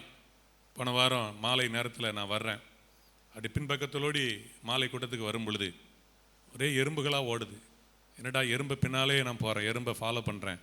அங்கே போனால் நிறைய பிஸ்கட்டு கிடக்கு. ஒரு குழந்தை பிஸ்கட்டு சாப்பிடுது. அந்த தாய் ஆலயத்தை விட்டு போகும் பொழுது பிஸ்கட்டு பிள்ளைகள் சாப்பிடும்போது பாதி உடைச்சி தான் போட்டிருக்கோம். அதை எடுத்து சுத்தப்படுத்த தெரியல தாய்க்கு, தகப்பனுக்கு. அப்போ சுத்தம் இல்லாதவர்கள் இவர்கள். யாரு? சுத்தம் இல்லாதவர்கள், சுத்தத்தை விரும்பாதவர்கள். ஒரு குழந்தை யூரின் போகுது, சர்ச்சில் கீழே வைக்கிறாங்க, விளையாடுது. என்ன செய்யணும்? தாய் என்ன செய்யணும்? ஒரு தண்ணி கொண்டு வந்து பழைய துணி எடுத்து வந்து என்ன செய்யணும்? நல்லா தொடச்சி க்ளீன் பண்ணிட்டு போகணும். அப்படியே போட்டு போயிடுறா தாய். சுத்தம் இல்லாத தாய். பரிசுத்தம் எப்படி இருதயத்தில் வரும்? ஒரு ஆலயம் என்பது நம்ம என்ன செஞ்சிருக்கணும்? ஒரு சுத்தமாக வச்சிருக்கணும். குப்பையை உள்ளே போடக்கூடாது, வெளியே கொண்டு போடணும். உள்ளே போட்டுறக்கூடாது, வெளியே கொண்டு போடணும். சின்ன பிள்ளைகளுக்கு தெரியாமல் செய்யும். ஆனால் பெரியவர்கள், தாய் தகப்பன் அதில் கவனமாக இருக்கணும். பிரைஸ் தி லார்ட், அல்லேலூயா, ஆமென். ஆண்டவர் நல்லவர். அதே மாதிரி ஆலயத்துக்குள்ளே சண்டே ஸ்கூலாக இருந்தாலும் பெற்றோர் பிள்ளைகளுக்கு, சின்ன பிள்ளைகளும் சொல்லிக் கொடுக்கணும். ஆலயத்தில் எப்படி இருக்க வேண்டும் என்று சொல்லிக் கொடுக்கணும். ஸ்தோத்திரம். இல்லைன்னா எங்களையாவது சொல்லிக் கொடுக்க சொல்லி நீங்கள் கொஞ்சம் அனுமதி கொடுக்கணும். நாங்களாம் ஆலயத்தில் இருக்கும்போது நான் ஒரு நாள் வெள்ளிக்கிழமை ஜெபம், நான் ஜெபம் நடத்த அப்படி நிற்கேன். ஒரு வாலிப பிள்ளை சேரில் 2 காலை மேலே தூக்கி போட்டு உட்காந்துருக்கா.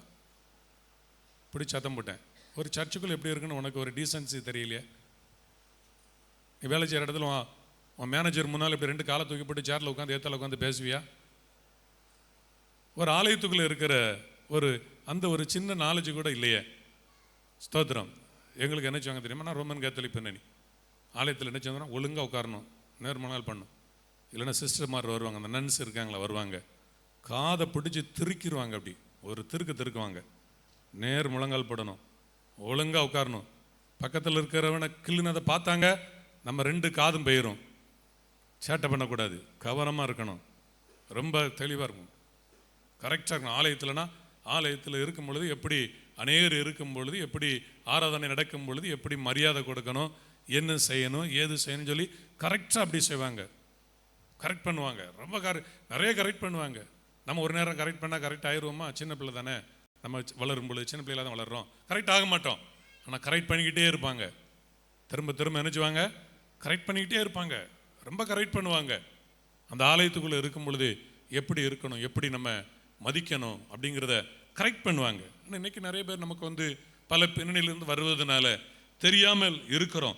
இவன் ஆலயத்துக்குள் உள்ள நுழைகிறான், அவன் ஆலயத்துக்குள்ள 2 பேர் ஜெபம் பண்ண வரும் பொழுது நடுங்குறான். ஒருத்தன் நடுங்குறான். ஏன்னா எனக்கு தகுதி கிடையாது. என்ன தகுதி இல்லை? நான் தேவனுடைய பிள்ளைங்கிற தகுதி இல்லை. அப்பதான் கிருபை யாருன்னு சொல்றான். அந்த கிருபை அவனை தேவனுடைய பிள்ளையாக மாற்றுகிறது. ஆமென் சொல்லுங்க, ஹல்லேலூயா. இரண்டாவதாக சொல்கிறேன், கிருபை என்பது அப்போஸ்தலனாகிய பவுல் அவர் தன்னுடைய அனுபவத்தில் அவர் சொல்லும் பொழுது 2 கொரிந்தியர் 12ஆம் அதிகாரத்தில் அவர் சொல்லுகிறதை நம்ம பார்க்கிறோம். ஆண்டவர் நல்லவர், ஸ்தோத்திரம். அவருடைய பலவீனம் ஏற்பட்ட பொழுது அவர் ஆண்டவர்கிட்ட அவர் ஜெபம் பண்றார். 2 கொரிந்தியர் 12:9. அதற்கு அவர், என் கிருபை உனக்கு போதும், பலவீனத்தில் என் பலம் பூர்ணமாய் விளங்கும். நல்ல கவனிங்க. 2வது கிருபை என்பது பலம், ஒரு ஸ்ட்ரென்த். ஆமென் சொல்லுங்க, ஹல்லேலூயா. கர்த்தர் இந்த காலை நேரத்தில் அவருடைய கிருபைனா நமக்கு ஒரு புதிய பலத்தை கொடுக்கிறார். நல்ல ஆமென் சொல்லுங்க, ஹல்லேலூயா, ஆமென். ஹார்லிக்ஸ் பலம், பூஸ்ட் பலம், பாலுடைய பலம் அல்ல, நம்ம சாப்பிடுகிற உணவு பலம் அல்ல, நம்முடைய ஆவியில ஒரு தைரியம். ஆண்டவர் கிருபை கொடுப்பவர்களுக்கு அதுக்கு எக்ஸ்ட்ராடினரி பவர், விசேஷமான ஒரு வல்லமை. கிருபை பெறுகிறவர்களுக்கு ஒரு ஸ்பெஷல் ஒரு பலம் கிடைக்கும். ஆண்டவர் நல்லவர், ஹல்லேலூயா. கர்த்தர் நல்லவர். பவுல் பாருங்க, அவர் வியாதிப்பட்டார், பலவீனப்பட்டார், அவர் ஊழியம் செய்கிறார். அவருடைய ஊழியத்தில் நிறைய பேர் சுகம் பெறுகிறார்கள். அவர் ஊழியத்தில் ஒரு முறை ஒரு பெரிய தேவ ஊழியர், பல வருஷத்துக்கு முன்னே ஒரு பெரிய யூத் கேம்ப் நடக்குது. அவரு பார்த்தீங்கன்னா பயங்கர பவரா பிரசங்கம் பண்ணுவார். பிரசங்கம் முடிச்சுட்டு அப்படியே கொஞ்ச நேரம் உட்கார்ந்து இருக்கும்போது அவருக்கு அப்படியே இளைக்குது, வீசிங். அவருக்கு ஒரு வீசிங் ப்ராப்ளம் இருக்கு. ஒரு ஓரமா உட்கார்ந்து அந்த இளைப்பு நோய் என்று சொல்ல வீசிங் ப்ராப்ளம். அவரு அவ்வளவு பவர். அவருடைய கூட்டத்தில் எல்லாரும் அபிஷேகம் பெறுகிறார்கள், வல்லமை வெளிப்பட்டது. ஆனா அவர் ஒரு ஓரமா உட்கார்ந்தார்னா அவருக்கு ஒரு பலவீனம் இருக்குது. நல்ல கவனிங்க. நம்ம நிறைய நேரங்களில், சில நேரங்களில் நம்ம வியாதி சுகமாக ஜெபிக்கிறோம், நல்லது. எல்லாருக்கும் பலவீனங்கள் இருக்கலாம் சரீரத்தில். சிலர் பலவீனத்தை, உங்கள் பலவீனத்தை சிலர் அசட்டை பண்ணலாம், உங்கள் பலவீனத்தை சிலர் வெட்கப்படுத்தி பேசலாம், உங்களுக்கு இருக்கின்ற பலவீனத்தை குறித்து உங்களை வெட்கப்படுத்தலாம், உங்களை அவமானமாக பேசலாம். ஆனால் ஒன்று சொல்கிறேன், கிருபை என்பது அந்த பலவீனத்தில் நீங்கள் பலத்தோடு வேலை செய்வதற்கு தேவன் ஒரு புதிய பலத்தை ஒவ்வொரு நாளும் உங்கள் வாழ்க்கையில் கொடுக்கிறார். ஆமென் சொல்லுங்க. இந்த காலை நேரத்தில் உலகம் உங்கள் பலவீனத்தை குறித்து உங்களை அவமானப்படுத்தும், உங்களை வெட்கப்படுத்தும். ஆனால் தேவனோ அவருடைய சமூகத்தில் இருப்பவர்களுக்கு ஒரு கிருபை கொடுக்கிறார். உங்க பலவீனத்தில் அவருடைய பலம், அவருடைய வல்லமை பூர்ணமாய் விளங்கும். ஆமென் சொல்லுங்க. ஆமென். ஆண்டவர் உங்களுக்கு ஒரு புதிய பலத்தை தருவார். ஆமென். ஆண்டவர் என்ன கொடுக்கிறாரு? புதிய பலத்தை கொடுக்கிறார். பவுலுடைய பலவீனம் மாறல, அவருடைய பலவீனம் மாறல. அவருக்கு என்ன பலவீனம் அப்படின்னு சொல்லும்போது நிறைய பேர் நிறைய பலவீனத்தை சொல்றாங்க. அவர் கண்ணில் கண்ணீர் வடிஞ்சுக்கிட்டே இருக்குமா, தண்ணி வந்துக்கிட்டே இருக்குமா, அவருக்கு இரிட்டேட்டா இருக்கும், அவர் கண்ணில் எப்பொழுது ஒரு மாதிரி எரிச்சல் இருக்கும், கண்ணில் கண்ணீர் வடிஞ்சுக்கிட்டே இருக்கும். அது ஒரு பலவீனம். அவர் ஆண்டவர்கிட்ட ஜெபம் பண்ணுகிறார், இந்த பலவீனம் மாறட்டும். ஆண்டவர் சொன்னாரு, என் கிருபை உனக்கு போதும், உன் பலவீனத்தில் என்னுடைய பலம். நம்ம ஒவ்வொருவரும் ஒவ்வொரு பலவீனத்தை உடையவர்களாக இருக்கிறோம். நம்முடைய வாழ்க்கையில் சரீரத்தில் சிலர் கண்கள் பிரச்சனை, சிலர் ஏதாவது ஒரு கையில் பிரச்சனை, காலில் பிரச்சனை, ஏதாவது ஒரு பலவீனம் உங்களுக்கு இருக்கலாம். சிலரை தொடர்ந்து வேலை செய்ய முடியாதபடி ஒரு பலவீனம் இருக்கும். சிலர் இந்த இடத்துல வீடுகளில் உட்கார்ந்துருக்கும் போது அப்படியே ஒரு சோர்வு, அப்படியே சரீரத்தில் ஒரு பலவீனம் தாக்கும். அடிக்கடி பலவீனம், ரத்தத்தில் அந்த பலம் இருக்காது. சிலர் அடிக்கடி மயக்க மூச்சு கீழே விழுகிற நிலைமை. சிலர் அப்படியே படுக்கையில் போய் படுக்கணும், அப்படியே படுத்துக்கிட்டே இருக்கணும், எந்த வேலையும் என்னால் செய்ய முடியல. அதை அநேகர் பார்க்கும் பொழுது அவங்கள அவமானப்படுத்துவாங்க, கேலி பண்ணுவாங்க. உலகத்தில் தொடர்ச்சியாக ரொம்ப நேரம் வேலை செய்ய முடியாது, அப்படிப்பட்ட ஒரு பலவீனம் இருக்கும். ஆனால் ஆண்டவர் இந்த காலை நேரத்தில் சொல்கிறார், ஆண்டவருடைய கிருபை, இயேசுவினுடைய கிருபை உங்களுக்கு கொடுக்கப்படுகிறது. உங்கள் பலவீனத்தில் ஆண்டவருடைய பலம் பூர்ணமாய் விளங்க போகிறது. நல்ல காரணத்தை இப்பொழுது அந்த பலம், இப்பொழுது அந்த வல்லமை, அந்த தேவனுடைய கிருபை, ஆண்டவரே அந்த கிருபை எங்கள் பலவீனத்தில் உம்முடைய பலம், எங்கள் பலவீனத்தில் உம்முடைய பலம், உம்முடைய பலம், அந்த கிருபையை கொடுப்பீராக.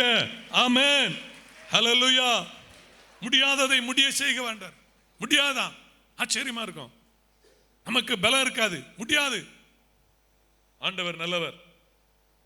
2010க்கு முன்னாடி நான் ஆலயம் கட்டணும், ரொம்ப வருஷம் வாலிப வயசுல அங்கிட்ட ஓடுறேன், உற்சாகமா ஜெபம் பண்றேன், அப்படியே பணத்தை சேகரிக்கிறேன், எப்படியாவது நிலம் வாங்கணும், ஆலயம் கட்டணும் அப்படின்னு பார்த்தா 2010 பெரிய விபத்து, ஆண்டவர் படுக்க வச்சுட்டார். ரொம்ப பலவீனம், சரீரத்தில் அதிகமான பலவீனம், வெளியே தெரியாது, காலெல்லாம் அதிகமான பலவீனம். ஆனால் அந்த பலவீனம் வந்த பிறகுதான் 2013 நிலம் வாங்கி ஆலயம் கட்டுறதுல இங்கே நிற்கணும், ரொம்ப நேரம் நிற்கணும், பிரசங்கம் ஆயத்தம் பண்ணணும், ஜெபம் பண்ணணும், நிறைய ஊழியங்களுக்கு போகணும், ஞாயிற்றுக்கிழமை நின்று பிரசங்கம் பண்ணணும். எனக்கே ஆச்சரியமாக இருக்கும். ஆண்டவர் பலவீனம் வந்த பிறகுதான், அதுக்கு முன்னாடினா நம்ம பலம், ஆனால் இப்போ கர்த்தருடைய பலம். ஹல்லேலூயா. கர்த்தர் என் ஜீவனின். அப்போ என்னுடைய பலம் அல்ல, பலத்தினாலும் அல்ல, பராக்கிரமத்தினாலும் அல்ல, என்னுடைய ஆவியினால் ஆகும். உங்க பலவீனம். இத்தனை வயசாயிட்டு என்ன செய்ய முடியும்? மோசே 80 வயசு. மோசே நினைச்சிருக்கலாம் 80 வயசாயிட்டு, ரிட்டையர்டுன்னு தாண்டிட்டு, ஸ்தோத்திரம், 60 வயசு தாண்டி 80 ஆயிடுச்சு.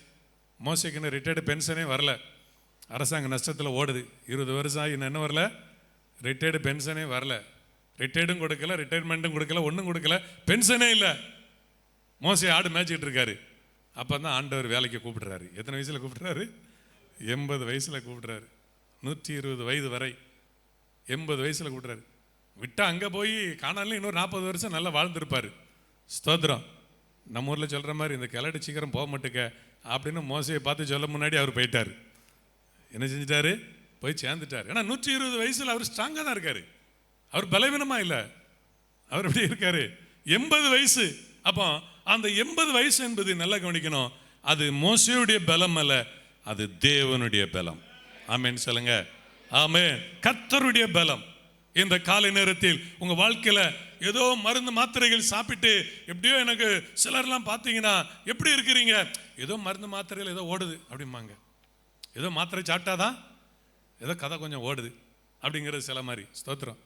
ஏன்னா இப்போ நம்ம அந்த விசுவாசத்துக்குள்ள உலகம் கொண்டு வந்துட்டு, எப்படி கொண்டு வந்துட்டு, இப்போ முன்னாலெலாம் பார்த்தா நான் ஒரு நாள் முத பார்க்குறேன், ஒரு பாக்ஸ் பார்க்குறேன், பென்சில் பாக்ஸ் பார்த்துருப்போம், பல பாக்ஸ் பார்த்துருப்போம். பென்சில் பாக்ஸ் மாதிரி ஒன்று இருந்தது ஒரு வீட்டில். இது என்னன்னு கேட்டேன். ஓப்பன் பண்ணாங்க. திங்கள், காலை, மதியம், இரவு 3 குழி இருக்குது. இந்த பல்லாங்குழி விளையாடுற மாதிரி 3 குழி. என்னடா இது புதுசாக பார்க்குறேன், ஃபர்ஸ்ட் டைம் பார்க்கும்போது, ரொம்ப வருஷத்துக்கு முன்னாடி. அப்போ அங்கே மாத்திரை காலை அதெல்லாம் டப்பால் அந்தந்த இடத்துல அந்தந்த மாத்திரை இருக்குது காலையில். ஏன்னா மறந்துடக்கூடாதுல்ல, அதுக்கு ஒரு பாக்ஸ் கண்டுபிடிச்சி அது ஒரு பிஸ்னஸ் ஆகிட்டு. ஏன்னா மக்களை எப்படியாவது கண்டுபிடிச்சி என்ன செஞ்சிடணும். ஏன்னா இப்போ மாத்திரை மருந்து பிஸ்னஸ்னா ரொம்ப அமோகமாக இருக்குது. நல்லா கவனிங்க, தேவன் மருந்து மாத்திரை இல்லைல்ல, அவருடைய பலம் ஸ்ட்ரென்த் ஒன்று இருக்குது பாருங்க. காலைதோறும் கர்த்தருடைய கிருபை. ஒரு நாள் காலையில் எழும்பி அந்த கிருபை பெறும் பொழுது அந்த நாளுக்குரிய வேலை செய்ய கர்த்தர் பலப்படுத்துவார். நல்ல கரங்களை தட்டி ஆமென், ஹல்லேலூயா, ஆமென். ஆண்டவர் பலப்படுத்துகிறார். ஆண்டவர் நல்லவர். ஒவ்வொரு நாளும் அந்த கிருபை பலம் இது எல்லாரும் கிடைக்காது. ஸ்தோத்திரம். சிலர் நினைப்பாங்க அவங்க மாம்ச பலத்தில் ஓடிக்கிட்டே இருப்பாங்க. அவங்க நினைப்பாங்க இதெல்லாம் அவங்க விசுவாசிக்க மாட்டாங்க, இதை குறித்து கேட்க மாட்டாங்க, கீழ்ப்படிய மாட்டாங்க, ஓடிக்கிட்டே இருப்பாங்க. திடீர்னு 50 வயசுல படுத்துருவாங்க. படுக்கிறத எழும்ப முடியாது, அவ்வளோதான். ஆனால் ஆண்டவர் சொல்றாரு, உனக்கு 80 வயசானாலும் சரி என் பலத்தை உனக்கு தருகிறேன். கர்த்தருடைய பலத்தில் ஓடணும். ஆமென். ஒரே போஜனத்தினால எலியா 40 நாள் என்ன செஞ்சான்? டே அண்ட் நைட் நடந்தான். ஒரு சாப்பாடு தான், ஒரு உணவுல நடக்க முடியுமா? ஆச்சரியமா இருக்கும். நான் சில நேரங்களில் எல்லாம் சிலர் உட்காந்து சாப்பிட்டுட்டு உட்காந்தோம்னா உண்ட மயக்கம் தொண்டை இருக்கணும், பலவீனமாக தான் இருக்கும், அப்படியே தூங்கணும் போல இருக்கும். ஆனால் இந்த ஃபாஸ்டிங் ப்ரேயர் டைமில் பார்த்தீங்கன்னா ரொம்ப உற்சாகமாக இருக்கும். சாப்பிடாம இருப்போம், வயிற்றுக்குள்ள ஒன்றும் இருக்காது, வயிற்றுல சாப்பிடல, 3 நேரம் சாப்பிடல, ஏதோ கொஞ்சம் அப்பப்போ டீ. கொஞ்ச நாள் கழிச்சு இந்த டீ குடிக்கிறது மேலே டீ மேலே வெறுப்பு வந்துடும். ஏன்னா டீயை மட்டும் தானே குடிக்கிறோம், அப்படி அது இயற்கையாகவே டீயை மட்டும் குடிக்கும்போது அந்த டீ மேலே வெறுப்பு வந்துடும். அந்த டீ குடிக்க கூட பிடிக்காது. ஆனால் சாப்பிடாம இருந்தாலும் ஏதோ ஒரு ஸ்ட்ரென்த் இருக்கு. அந்த ஸ்ட்ரென்த் தான் கர்த்தர் கொடுக்கிற பலம். இந்த காலை நேரத்தில் கர்த்தர் உங்களை செய்து முடிக்க வைப்பார். என்னால் செய்ய முடியாது இந்த காரியத்தை, எனக்கு இத்தனை வயசாயிட்டு என்னால் செய்ய முடியாது என்று நீங்க நினைத்து கொண்டு இருக்கிறீர்களா? கர்த்தர் உங்களை பலப்படுத்தி உங்களை செய்ய வைப்பார். எத்தனை பேர் விசுவாசிக்கிறீங்க? ஆமென். செய்ய முடியாததை செய்ய வைப்பார். ஆமென். வயசாயிட்டு என் சரீரம் பலவீனப்பட்டுட்டு எனக்கு இந்த நோய் வந்துட்டு அப்படி நினைக்காதீங்க. கர்த்தருடைய பலம், உன் பலவீனத்தில் என்னுடைய பலம் பூரணமாய் விளங்கும். ஆமென். கர்த்தர் பலப்படுத்துவார். 3வது பாருங்க, அவருடைய கிருபை என்பது அதனை எதுக்கு என்ன கொண்டு வரும்னு சொன்னா உற்சாகம். 1 கொரிந்தியர் 15:10 நம்ம வாசிக்கும் பொழுது ஆண்டவருடைய கிருபை என்பது உற்சாகத்தின் ஆவி. ஆகிலும் நான் இருக்கிறது தேவ கிருபையினாலே இருக்கிறேன். அவர் எனக்கு அருளிய கிருபை விருதாவாய் இருக்கவில்லை. அவர்கள் எல்லாரும் நான் அதிகமாய் பிரயாசப்பட்டேன். ஆகிலும் நான் அல்ல, என்னுடைய இருக்கிற தேவ கிருபையே அப்படி செய்தது. பிரயாசப்படுகிற ஆண்டவர் ஒரு கிருபை கொடுக்கார் பாருங்க. பவுல் ஊழியத்தை குறித்து சொல்லுகிறார், கொஞ்சம் உங்களை நான் ஆண்டவருக்கு சபைக்காக நடத்துகிறேன். சபைக்காக பிரயாசப்படுறது ஒரு கிருபை. தேவ ராஜ்யத்தை கட்ட பிரயாசப்படுவது ஒரு கிருபை. ஆமென், ஹல்லேலூயா. ஒரு கிருபை, பிரயாசப்படுறேங்கிறார். அதாவது அதிகமாய் பிரயாசப்பட்டேன். உண்மையில அவர் சொல்வது உண்மைதான். அப்போஸ்தலனாகிய பவுலுடைய வாழ்க்கை வரலாற்றை வாசிக்கும் பொழுது இயேசுவுக்கு அடுத்தபடியாக இன்று வரைக்கும் ஸ்தோத்திரம். ஏன்னா நம்ம பழைய ஏற்பாட்டில் வாசிக்கும் பொழுது ஒரு ராஜாவை குறித்து சொல்லும்போது அவனை முன்னாலே அந்த ராஜா அப்படி இருந்தது கிடையாது, அவன் பின்னாலே அப்படி இருந்தது கிடையாதுன்னு சில ராஜாவை குறித்து ஒரு சரித்திரம் எழுதப்பட்டிருக்கும் நீங்கள் பைபிள் வாசிக்கும் பொழுது. அதே போலவே அப்போஸ்தலனாகிய பவுல் இயேசுவுக்கு அடுத்தபடியாக அப்போஸ்தலனாகிய பவுல் மாதிரி தேவ ராஜ்யத்துக்காக பிரயாசப்பட்டவங்க முன்னாடியும் கிடையாது, பின்னாடியும் கிடையாது. அப்போஸ்தலனாகிய பவுல் மாதிரி நீங்கள் அப்போஸ்தலனாகிய பவுல் பட்ட பிரயாசத்தில் 1 கோடியில் 1%, 1 கோடியில் ஒரு சின்ன புள்ளி, 1 கோடியை ஒரு பிரித்து அதில் 1% செய்திருப்போமா? அப்படி ஆச்சரியம். அது நமக்கு அது யோசிக்க முடியல, செய்திருக்க முடியாதுன்னு தான் நம்ம சொல்ல முடியும். என்னால் அப்படி செய்யலை. பவுல் சொல்கிறார், அந்த கிருபை கொடுக்கப்படும் பொழுது பாருங்க, சபையிலையும் தேவ ராஜ்யத்துக்காக சபை கட்டுவதற்கு சபை ஊழியங்களுக்கு பிரயாசப்படுறவங்களுக்கு ஆண்டவர் ஒரு கிருபை கொடுக்கறதுனால தான் சபை ஊழியத்துக்காக உற்சாகமாய் ஓடுறாங்க. ஆமென், அல்லேலூயா. சபையை கட்டணும், தேவராஜ்யம். கிருபை இல்லாதவங்களால தேவராஜ்யத்தை கட்ட முடியாது. தேவராஜ்யத்துக்காக செயல்பட மாட்டாங்க, சபையில் செயல்பட மாட்டாங்க. இந்த காலை நேரத்தில் அந்த கிருபையை கேட்கணும். அந்த கிருபை கிடைச்சாதான் தேவராஜ்யத்துக்காக செயல்பட முடியும். எல்லாருக்கும் இந்த கிருபை கிடைக்கல, ஆனா இந்த கால நேரத்தில் கிருபை கிடைக்கணும். ஆதியாகமம் 6:8 நோவா பேழையை கட்டினான். 6:8 சொல்லப்படுகிறது, கர்த்தருடைய கண்களில், நோவாவுக்கோ கர்த்தருடைய கண்களில் என்ன எதுக்காக? ஒரு பேழையை கட்டுறதுக்காக. பேழை என்பது ஒரு குடும்பம், ஒரு குடும்பத்தை கட்டுவதற்காக. 2 சாமுவேல் 7ஆம் அதிகாரம் 15, 16 அந்த வசனங்களை வாசிக்கும் பொழுது இந்த வசனத்தினுடைய அர்த்தம் புரியும் உங்களுக்கு. தாவீதை குறித்து சொல்லப்பட்ட வசனங்கள் தான் அந்த வசனங்கள். தாவீதை குறித்து ஆண்டவர் சொல்லும் பொழுது என்ன சொன்னார்னா, தாவீதே, நான் உனக்கு ஒரு வீடு கட்ட போறேன், நான் உன்னை கட்ட போறேன். சவுலிடத்திலிருந்து அந்த கிருபையை விலக்கினது போல உன்னிடத்திலிருந்து உன் குடும்பத்திலிருந்து அந்த கிருபையை நினைச்ச மாட்டேன், விலக்க மாட்டேன். 2 சாமுவேல் 7, 15, 16. உனக்கு முன்பாக நான் தள்ளிவிட்ட சவுலிடத்திலிருந்து என் கிருபையை விலக்கினது போல அவனை விட்டு விலக்க மாட்டேன். உன் வீடும் உன் ராஜ்யமும் என்றென்றைக்கும் எனக்கு முன்பாக ஸ்திரப்பட்டிருக்கும், உன் ராஜாசனம் என்னென்றைக்கு நிலை பெற்றிருக்கும் என்கிறார் என்று சொல்ல சொன்னார். கவனிங்க, கர்த்தருடைய கிருபை வரும் பொழுது ஒரு குடும்பம், ஒரு சபை நிலை நிற்கிறது, ஒரு ஊழியம் நிலை நிற்கிறது. நல்ல கவனிங்க, தேவ ராஜ்யம் நிலை நிற்கிறது, கிருபை. இங்கே ஆண்டவர் சொல்கிறார் தாவீதை பார்த்து, தாவீதினுடைய குடும்பம் நிலை நிற்கும், கர்த்தருடைய கிருபை. குடும்பம் என்று சொல்லும்போது 5 காரியங்கள் இருக்கிறது. குடும்பத்தில் 5 காரியம் இருக்கு. இதில் சொல்லும்போது வாழ்க்கை, முதலாவது தனிப்பட்ட வாழ்க்கை. கர்த்தருடைய கிருபை நம்மோடு இருந்தாதான் நம்ம தனிப்பட்ட வாழ்க்கை ஆசீர்வாதமாக சமாதானமாக இருக்கும். எத்தனை பேர் ஏற்றுக்கொள்றீங்க? நீங்கள் ஐஏஎஸ் கலெக்டராக இருக்கலாம், பிரதமராகவே இருக்கலாம், 1000 கோடி ரூபா வச்சிருக்கலாம், அது வாழ்க்கை அல்ல. கர்த்தருடைய கிருபை இருந்தாதான் தனிப்பட்ட வாழ்க்கை ஆசீர்வாதமாக சமாதானமாக இருக்கும். ஆமென். அதான் கிருபை. ஒரு தனிப்பட்ட வாழ்க்கை சமாதானமாக ஆசீர்வாதமாக இருக்க வேண்டும் என்றால் அதுக்கு என்ன தேவை? கர்த்தருடைய கிருபை தேவை. இயேசு மூலம் என்ற கிருபை, அந்த கிருபை விரும்பணும், அந்த கிருபை வாஞ்சிக்கணும். காலைதோறும் அவருடைய கிருபை புதிதாக இருக்கிறது. தாழ்மை உள்ளவர்களுக்கு ஆண்டவர் கிருபை கொடுக்கிறார். தாழ்த்தி ஜெபம் பண்றவங்களுக்கு, தேவ சமூகத்தில் தன்னை தாழ்த்துகிறவங்களுக்கு, வசனத்துக்கு தன்னை தாழ்த்துகிறவர்களுக்கு, தேவனுக்கு முன்பாக தன்னை தாழ்த்துகிறவர்களுக்கு ஆண்டவர் அந்த கிருபைகளை கொடுக்கிறார். ஸ்தோத்திரம். காலைதோறும் காலையிலே எழும்பி, ஆண்டவரே உம்முடைய கிருபை தான் எனக்கு தேவையப்பா என்று கேட்கிறவர்களுடைய தனிப்பட்ட வாழ்க்கையில ஆண்டவர் அவங்களுக்கு சந்தோஷம் கொடுக்கிறார், சமாதானம் கொடுக்கிறார், அவங்களுக்கு ஒரு நல்ல வாழ்க்கையை ஆண்டவர் கொடுக்கிறார். ஹல்லேலூயா. வாழ்க்கை, தனிப்பட்ட வாழ்க்கை என்பது ஒரு ஸ்பெஷல், இது ஒரு விசேஷமானது. ஆண்டவர் நல்லவர். பிரியமான தேவனுடைய பிள்ளைகளே, அந்த கிருபை கிடைக்கணும். அதெல்லாம் நிறைய யோசித்து பார்க்கிறேன். நம்முடைய தனிப்பட்ட வாழ்க்கை, நம்முடைய தனிப்பட்ட வாழ்க்கையில எப்படி ஆண்டவர் நடத்துகிறார், அது ஆண்டவருடைய கிருபை. அதான் ஆண்டவர் தாவீதுக்கு கொடுத்த அந்த கிருபை. இரண்டாவதாக அந்த குடும்பம். நல்லா கவனிங்க, குடும்பமாகிய அந்த வீடு. ஆண்டவர் சொன்னார், உன் வீடுன்னு சொன்னார் பார்த்தீங்களா, உன் குடும்பம், உன் ஃபேமிலி, கணவன், மனைவி, பிள்ளைகள். அதான் சங்கீதம் 128 உள்ள ஆசீர்வாதங்கள்.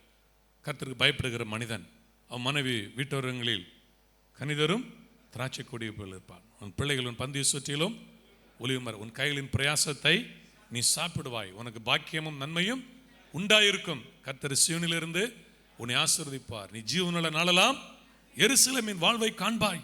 ஆண்டவர் சொல்றார் பாருங்க.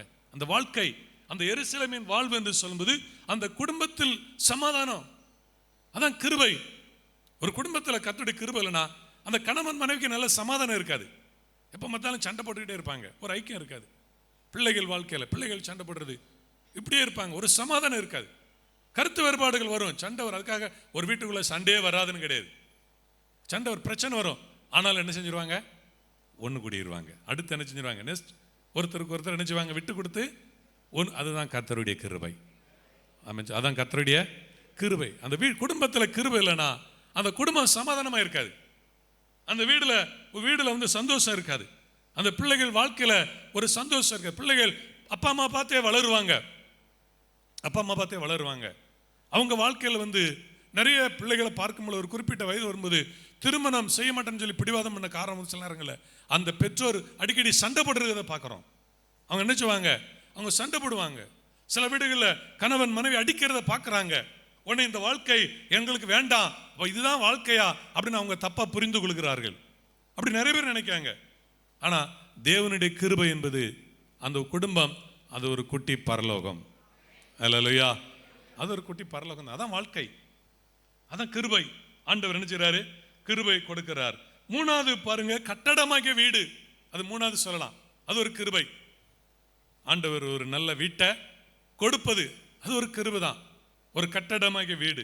4வது வாசிக்கிறோம், சபையாகிய வீடு, சபையாகிய குடும்பம். ஒரு நல்ல சபையை கிடைக்கிறது, ஒரு நல்ல சபை கொடுக்கிறது. எனக்கு இந்த சபைனா என்னன்னு தெரியாது, சபை பற்றி எனக்கு அறிவு கிடையாது. சபைனா உலகத்தில் எத்தனையோ சபைகள் இருந்தது. பை காட்ஸ் கிரேஸ் ஆண்டவர் என்ன ஒரு நல்ல சபையில சேர்த்தார். ஒரு நல்ல ஆவிக்குரிய தகப்பன். நான் அவர்கிட்ட, அவர் நல்ல தகப்பன்னா அவர் டெய்லி எனக்கு 1000 ரூபா கொடுப்பாரு, அதுக்காக நல்ல தகப்பன் கிடையாது. அவர் நல்ல வசனத்தை போதித்தார், ஜெபம் பண்ண சொல்லி கற்றுக் கொடுத்தார், ஆவிக்குரிய காரியங்கள் நல்லா கற்றுக் கொடுத்தார். இதுதான் வழின்னு அவர் சொன்னார், அவர் ஆலோசனை கொடுத்தாரு, ஜெபம் பண்ணினாரு. இதுதான் அது ஒரு நல்ல சபை. அப்போ அப்படிப்பட்ட ஒரு நல்ல சபை கிடைக்கிறது ஒரு கிருபை தான். ஆமென் சொல்லுங்களேன். ஹல்லேலூயா. ஒரு நல்ல சபை கிடைக்கிறது அது காட்ஸ் கிரேஸ், ஒரு கிருபை. இல்லை நான் என்ன யோசிச்சு பார்க்குறேன், நான் வேற ஏதாவது ஒரு சரியில்லாத ஒரு சபையில போய் நான் இருந்திருப்பேன் என்று சொன்னால் எனக்கு இப்படிப்பட்ட அனுபவங்கள் கிடைத்திருக்காது. நிறைய நல்ல அனுபவங்கள், நல்ல ஆவிக்குரிய கிருபைகள் எனக்கு கிடைத்திருக்காது. ஒரு நல்ல ஜெபிக்க கற்றுக் கொடுத்த சபை, ஜெபிக்க சொன்ன சபை, ஆராதிக்க கற்றுக் கொடுத்த சபை, ஊழியம் செய்ய எங்க பாஸ்டர் இருக்கிற ஒரு ஸ்பெஷல். என்ன ஸ்பெஷல் அப்படின்னா, சுவிசேஷம் அறிவிக்க அவர் கற்றுக் கொடுப்பார். எங்களெல்லாம் கூட்டு போயிடுவார். அப்படியே நின்று அவர் சத்தமாக பேசுவார். அவருக்கு மொழிபெயர்க்கிற மாதிரி அவரும் தமிழில் தான் சொல்லுவார், நாங்களும் தமிழில் தான் சொல்லுவோம். அப்படி தான் பேசுவோம், சத்தமாக பேசுவோம். ஸ்தோத்திரம்.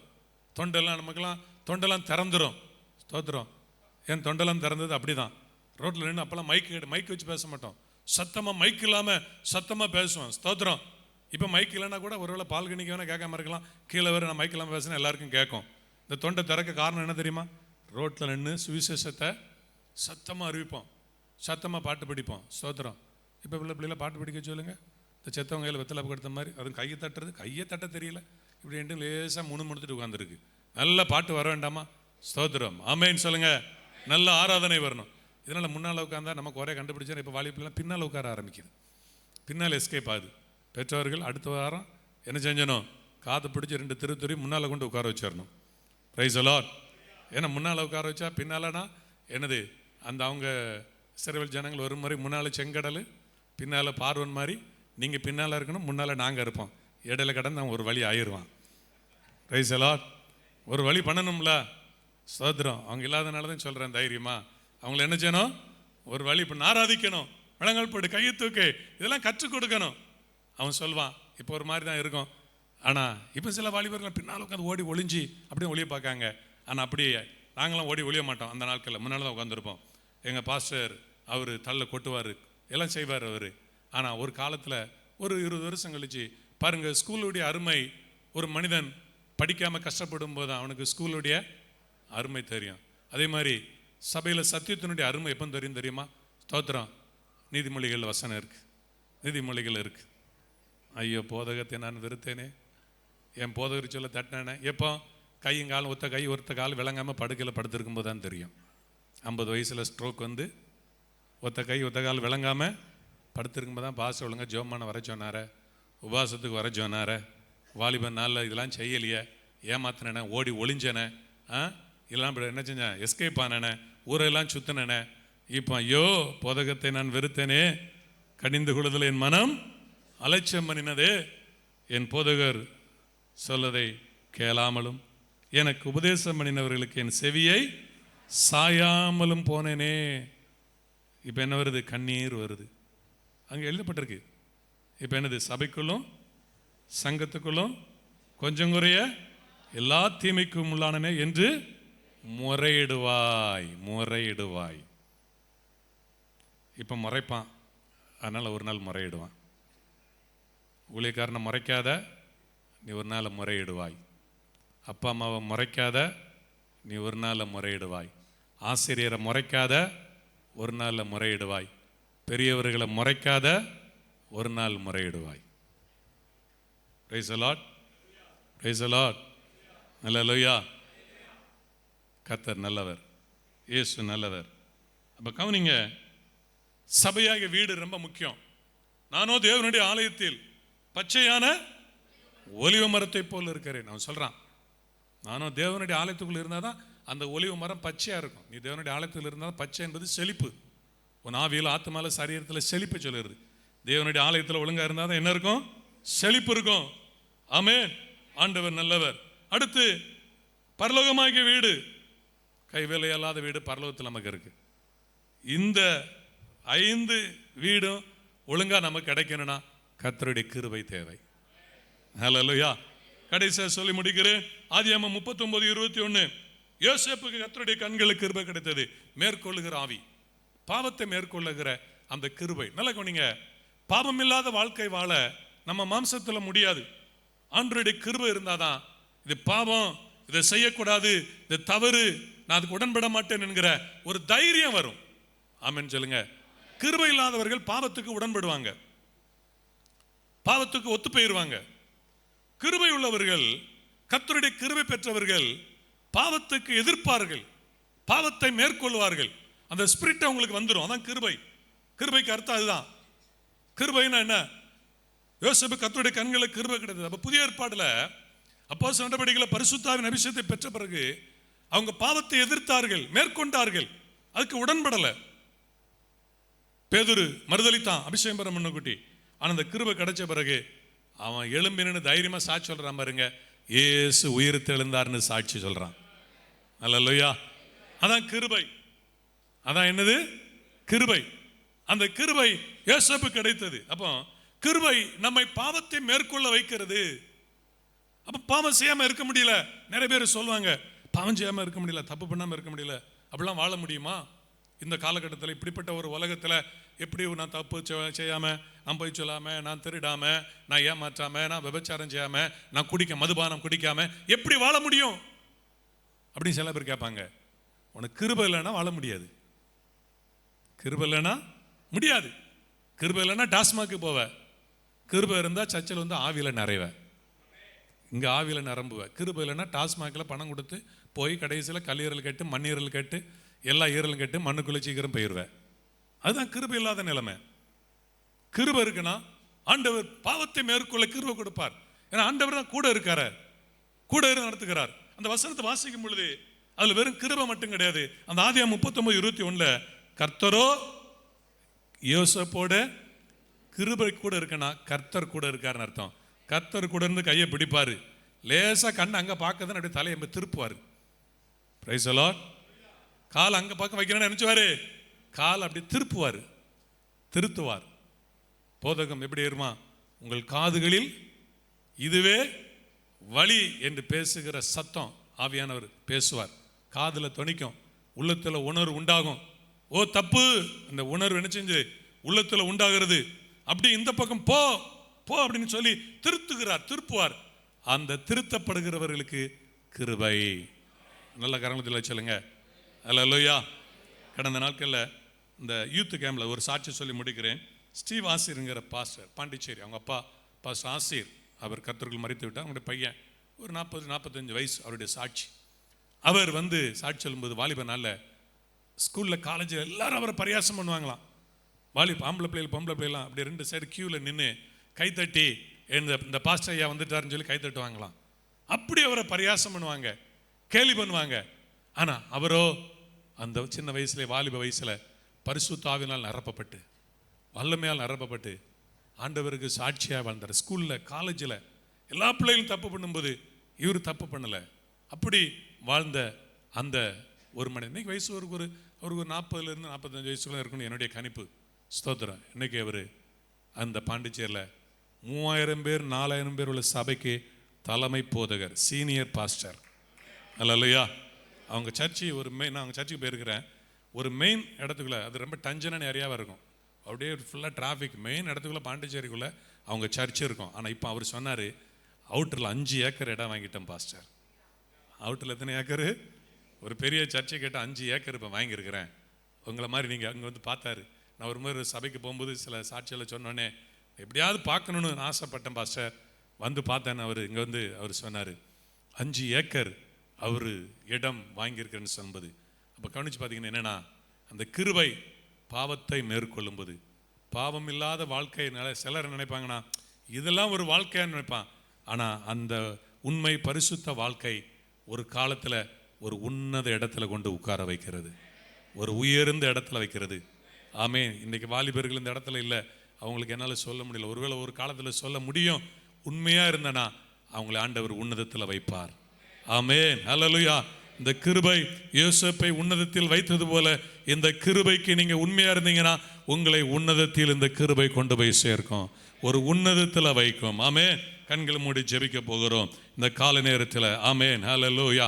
அவர் கிருபை என்றும் உள்ளது, அவர் கிருபை என்னாலும் உள்ளது. நம்ம எல்லாருக்கும் தெரிந்த பாடல், ஒரு பாடலை பாடுவோம். மியூசிக் இல்லைன்னு எல்லாரும் சேர்ந்து சத்தமாக, தேவ கிருபை என்றும் உள்ளது. ஆமென். அவர் கிருபை என்றும் உள்ளது என்கிற பாடலை பாட போகிறோம்.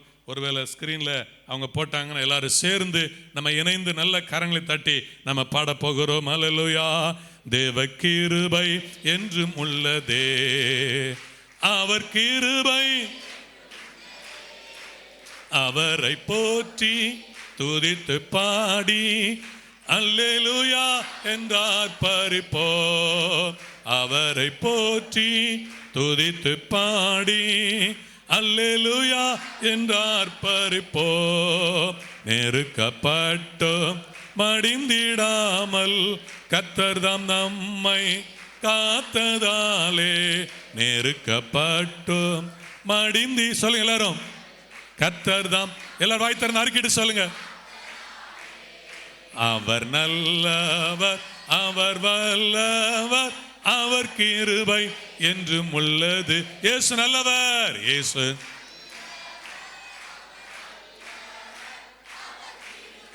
என்றும் உள்ளது, தேவ கிருபை என்றும் உள்ளதே, அவர் கிருபை என்றும் உள்ளதே, அவரை போற்றி துதித்து பாடி அல்லேலூயா என்றார் பரிப்போம். அல்லேலூயா, அல்லேலூயா. ஸ்தோத்திரம். மியூசிக் இல்லாமல் தான் நீங்கள் நல்லா பாட்டு படிக்கீங்க. இனி மியூசிக்கு கொயரே தேவை கிடையாது. நீங்களே உங்களே கைத்தட்டி நல்லா பாட்டு படிக்க சொல்லிடலாம். மியூசிக் கொயர் இல்லாமல் தான் நல்லா படிங்க. மியூசிக் கொயர் படிச்சுதான் நீங்கள் வேடிக்கை பார்க்க ஆரம்பிச்சிடுறீங்க. நீங்கள் கான்சர்ட் மாதிரி ஏதோ கச்சேரி மாதிரி பார்க்க ஆரம்பிச்சிடுறீங்க. ஆமென். ஸ்தோத்திரம். அப்போ நீங்கள் நல்லா அழகாக பாட்டு படிக்கிறீங்க. இப்போ எல்லாரும் எளிமை நின்று கண்களை மூடி ஒரு சின்ன ஜெபம். ஆண்டவரே, உம்முடைய கிருபை எனக்கு தேவையப்பா. தகுதி இல்லாத என்னை ஆண்டவரே, உம்முடைய பிள்ளை என்று சொல்ல தகுதி இல்லாத என்னை உம்முடைய கிருபை, சிலுவை, அந்த கல்வாரியின் அன்பு உம்முடைய பிள்ளையாக மாற்றினதே ஸ்தோத்திரம். உண்மையாக சொல்லுங்க, அந்த தகுதியை கொடுத்ததப்பா. வேற என்னதில் என்கிட்ட இல்லை, எந்த தகுதியும் கிடையாது. உம்முடைய கிருபை உம்முடைய பிள்ளை என்கிற தகுதியை கொடுத்தது. ஜெபிக்க என்னை தகுதிப்படுத்தியது. அப்பா பிதாவே என்று கூப்பிட பண்ண என்னை தகுதிப்படுத்தினது ஆண்டவரே. எத்தனையோ உம்முடைய பிள்ளையா இருக்கிறதுனால நான் எத்தனையோ சாக்கியம் பெற்று இருக்கிறேன், எத்தனையோ நன்மைகளை அனுபவிக்கிறேன். அந்த கிருபையை கொடுத்திருக்கிறீர் ஆண்டவரே, உமக்கு ஸ்தோத்திரம். யோசேப்புக்கு ஒரு கிருபை, அவன் பாவத்தை மேற்கொண்டான்.